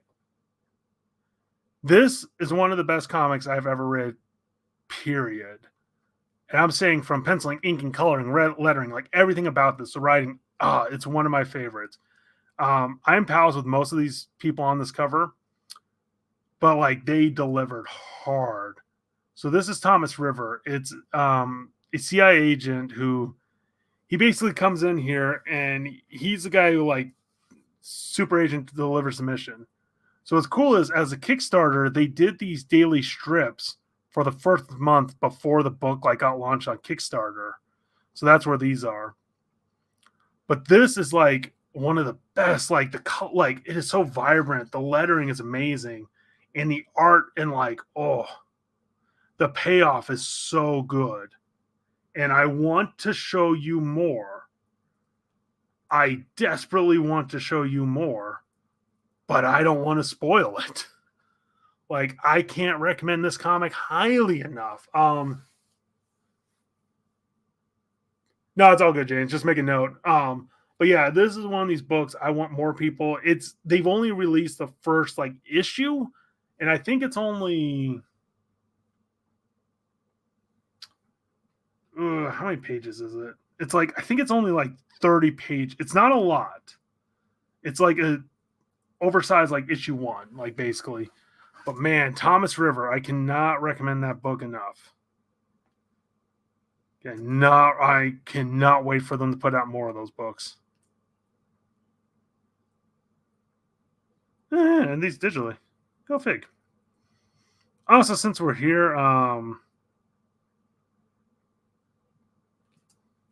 this was a fun. This book, like, it's one of my favorite stories, The Journey to the West. But man, this was a fun book. My only complaint, one, Magnetic Press, like they don't put a lot of designs into their books. Like, give me some extras, show me some behind the scenes. But the other thing is, it felt like the creator of this like abruptly ended it. Sorry, I'm going pretty fast. I wish, even if they don't come back to it, I kind of wish they didn't like end it, like just kind of left it to like, oh, maybe we'll come back, maybe we won't. But yeah, this is a fun book. This is one of 2 books, but I recommend this book highly. Highly. Anything else?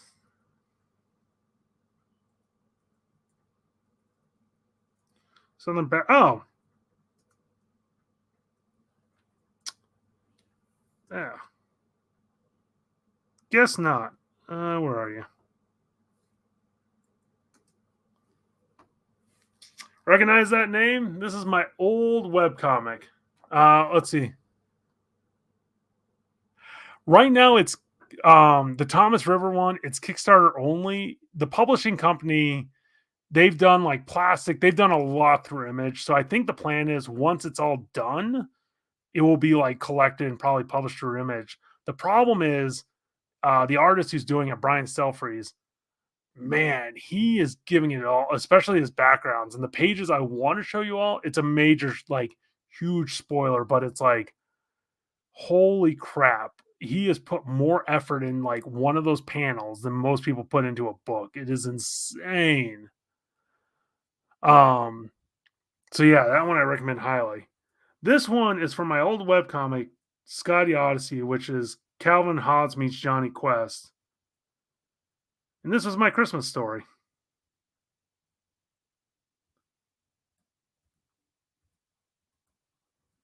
How times have changed.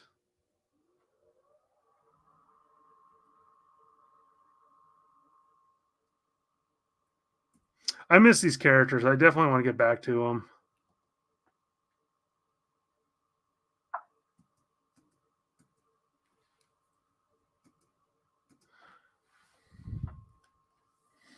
Journey to the West, man, like, oh, that's just such a fun story. And it's like, Overly Sarcastic Productions has done a great series with it. I wish someone would do like a fully animated, like, start to finish, just retelling of Journey to the West.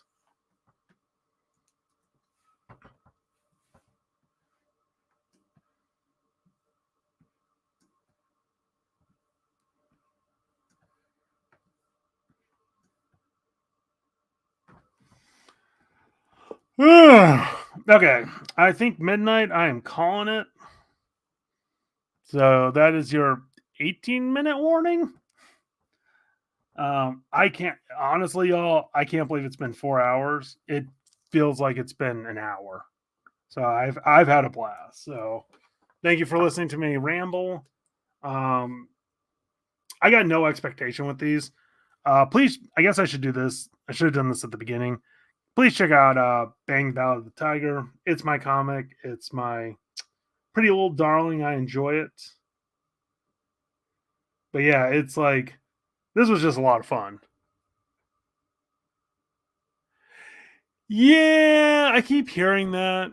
I need to pick that up. That just feels like some weird 90s edginess. Every time I look at it, I'm like, it's close, but not quite. Yeah, because there's been so many versions of Journey to the West.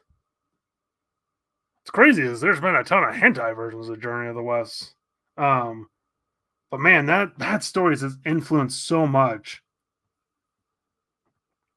Like I said, that's one of those two. Part of me is like, I kind of want to do it, and I kind of don't. So I don't know. We'll see. I could see a future where I do Journey to the West, but time will tell.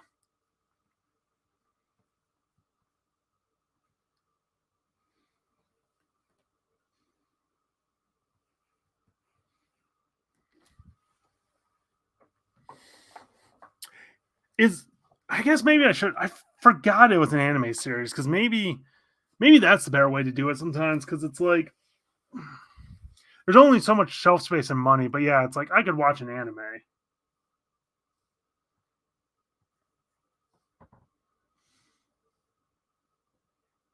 Stupid man. I'll say it once again. Stupid Omar on because he showed off. He found like a random volume of Tenchi, and I'm like, God, I have like the first four, and I'm like, I kind of want more of those, even though I don't need them. Always something to buy. Always something to buy. I miss 80s and 90s aesthetics of like manga and anime because it's like there's a certain look and feel, and I do miss that. And I part of it's I think nostalgia. Also, it's like nowadays things just feel too clean and like there doesn't feel like there's a texture or grit. Like everything just seems so sanitized. Like feels like an Apple store sanitized, just where it's like, oh, there's a nice sheen on it. I don't know.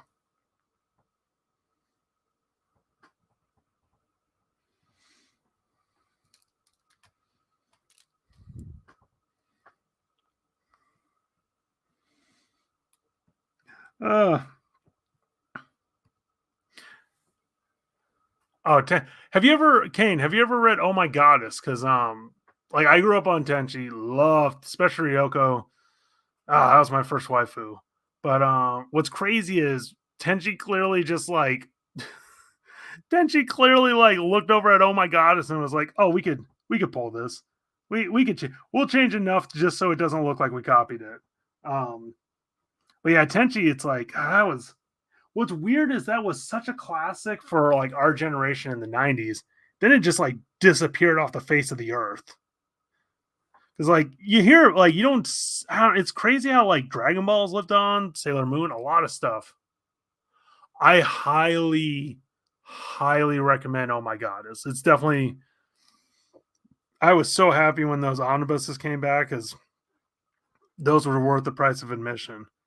And Mox, I actually bug Omar because I'm like, hey, have they said anything about Volume 8? And it's like, he's always like, yeah, just wait. I'm like, yeah.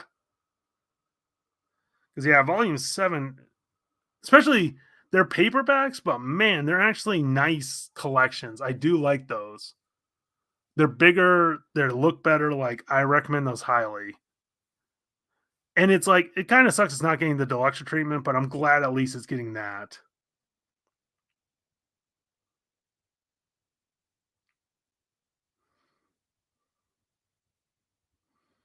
Mm-mm-mm.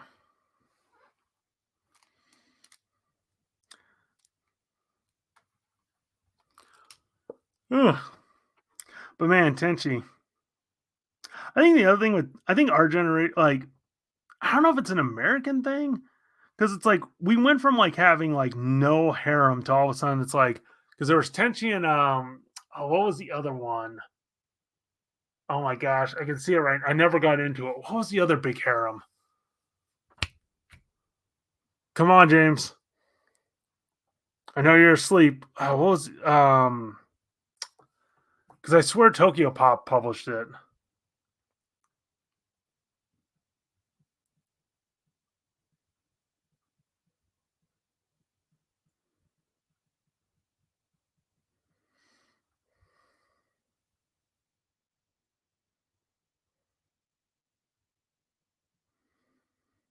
Oh my gosh, what was that called? Love Hina.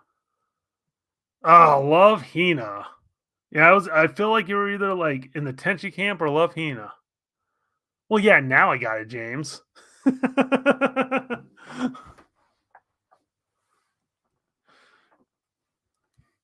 Yeah, isekai. Thank you, though, James. Isekais feel like the. I feel like the problem with isekais I have because it's like, oh, you already know this world. We don't have to describe it. It's like, ugh. Because I think I appreciate like the Slayer's light novels because I'm like, okay, at least it's magic. Like it's based off of D&D. You know, it's like it's not all original, but at least it's like something different. Because I love like Escaflowne. Like, there's a lot of great isekais, but the whole like, I died and went to this video game, so now we don't have to explain the video game world. It's like, ugh. Oh yeah. Well, the problem with especially a lot of light novels now, they just pump those out as quickly as possible, and especially the whole. Here's a very long explanation to the title. It's like, ugh. Yeah. Well, the problem was because ugh, Rom the half. It's weird. I know the title's Rom the half. I still want to say one half. That was the first harem like manga slash anime that took off. Then yeah, a lot of people just copied that formula to the point where it's like, you don't even recognize it nowadays because it's like, oh, what happened?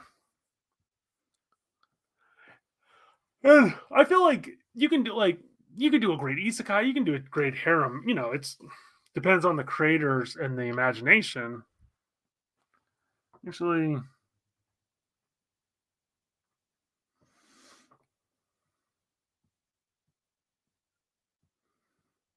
I will. Yeah, I'll work on that tomorrow. You know what? For how much I had to do, I'm feeling pretty good about this. Wow, that's a lot. I mean, y'all, that is a lot of art. Whew. Ugh. Well, I feel like the other weird thing with being a manga fan in the West. Oh, Digimon. Oh man, like, well, because like what's weird with isekai, there are a ton of them. Because like I feel like Inuyasha is a great example because it's like, yeah, it's feudal Japan, but it's still set up like X amount of rules. Same with like Digimon. Because man, in some ways, like I enjoy Digimon more than Pokemon, but yeah, it's like Pokemon took off. Um, but yeah, it's like I just feel like with a lot of isekais now, especially the whole like it's this weird like my life was terrible. I was a terrible person. I wasted my life, but now that I died, I'm in a video game, it's all different now. And it's like, what the hell? Um, or it's the kind of thing, it's like, I didn't make it in the real world, but now that I'm in a video game, the odds are stacked against me, but I have a chance. It's like, whoa. And it's interesting talking to people like Bar, because like Bar, and I bring her up because she loves Harley Quinn, and she's like, oh, that's my ride or die character for me. And she especially like she enjoys seeing characters who mirror herself. It's like, oh, let's be like certain things, certain aspects. With me, how to put this? I never like hated life, but for me, it's like I always viewed entertainment as an escape. So I'm like, hey, I want to be someone different. I want to enjoy something different. So some of these like very generic isekais where it's like, oh, this is a bland, boring character. It's like, blah. Oh, come on, give me something. I'm not here to like for the milk toast. The only one I enjoyed was like Overlord when that came out, and like because it's weird, like Goblin Slayer feels like an isekai, even though it's not an isekai. Ugh, but man, oh man, ugh.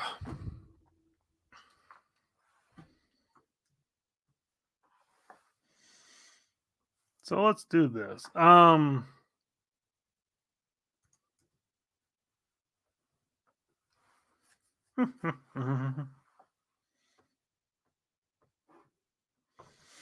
But man, see, I need to read more from this creator because I followed him online. I love his art. I've just never pulled the trigger on any of his books. Now I'm in the Steel chess.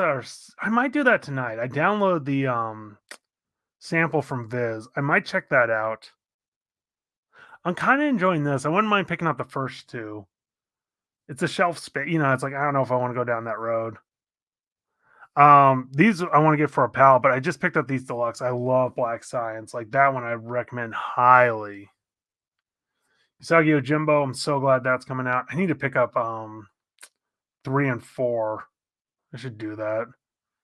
But yeah, and also with Vampire Hunter D, it going from 20 to 25. Like it's not a big price increase, but at the same time, it's like,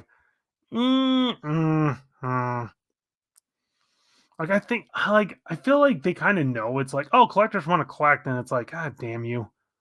Part of me too, it's like, how many of these are gonna be? Because if it's 3 and 1, there's at least like 12, I want to say, 10 or so.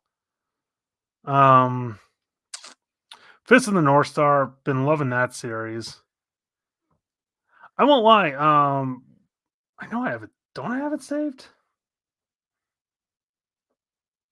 Huh? Thought I had it saved. Oh, so yeah, this is terrible. This is complete.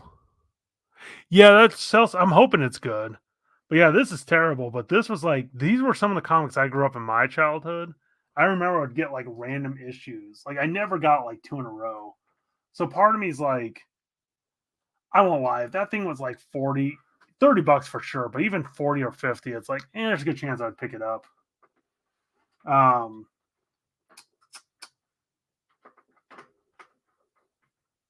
oh, I think I talked myself out of Norse mythology just because of the price. Like I said, I don't know. It's hard because there's so many good books.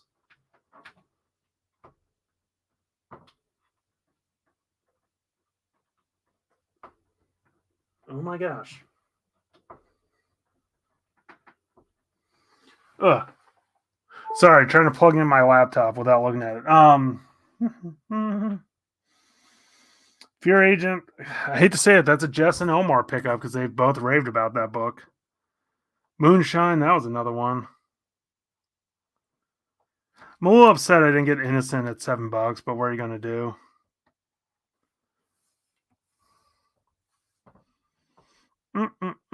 Drac. I don't know about this one. I kind of talked myself out of that Dracula hashtag.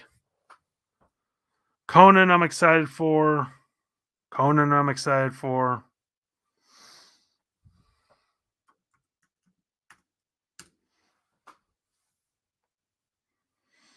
Cheap graphics. I don't like their shipping costs, but the thing I love about them, they have like every book they've ever sold on here. So it's nice to have like this, oh, I want these even though they're not available anymore.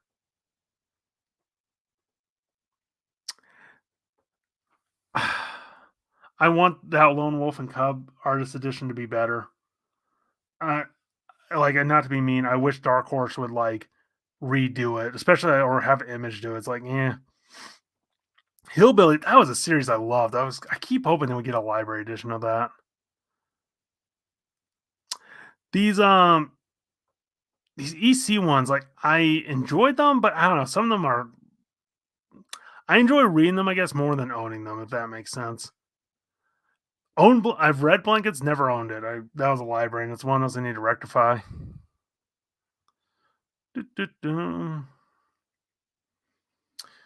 Steve Canyon, man, I would love more of those. I kept hoping they would come back in stock, but it's not looking so. Punisher, yeah, like the April's Kane, you're killing me. Why did you tell me those were good? Kane, I'm trusting your opinion, so I might pick up that Spider-Man 2099. Ugh. I own the soft cover of that Spy vs. Spy, but I want to upgrade because it's stupid Tyler and his stupid stream. Yeah, these are the major ones for me. Conan.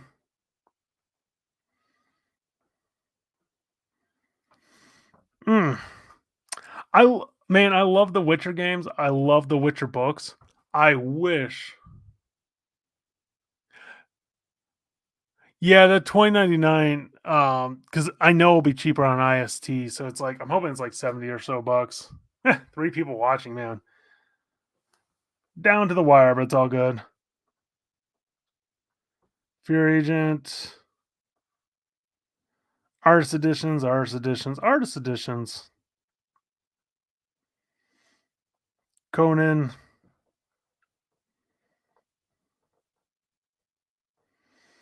That Godzilla one I'm curious about. Micronauts, maybe. I don't know, ROM. It's not bad, but I'm like, the price. It's kind of that price thing where I'm like, eh. I think it's worth it. It's just I don't know if it's for me. And then yeah. Mm-mm-mm-mm-mm.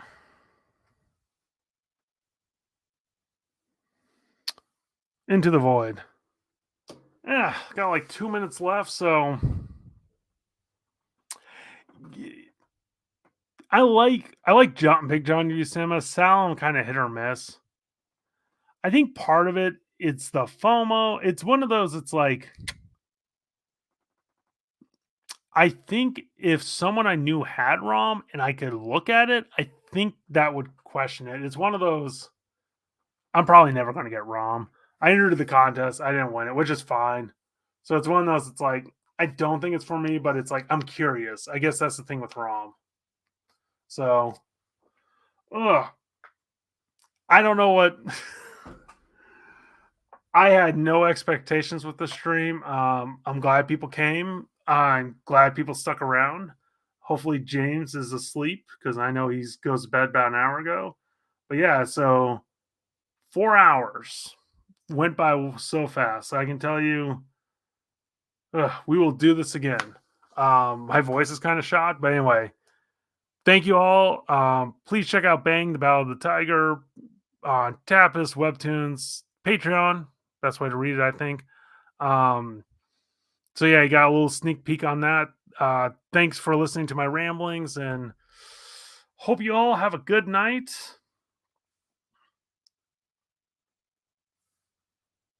So let me. Aha. Interesting. Anyway, still watching. So have a good night, y'all. Yeah, at the very least, you guys have got to see the back door of us StreamYard because Omar will never show this. Anyway, night, y'all.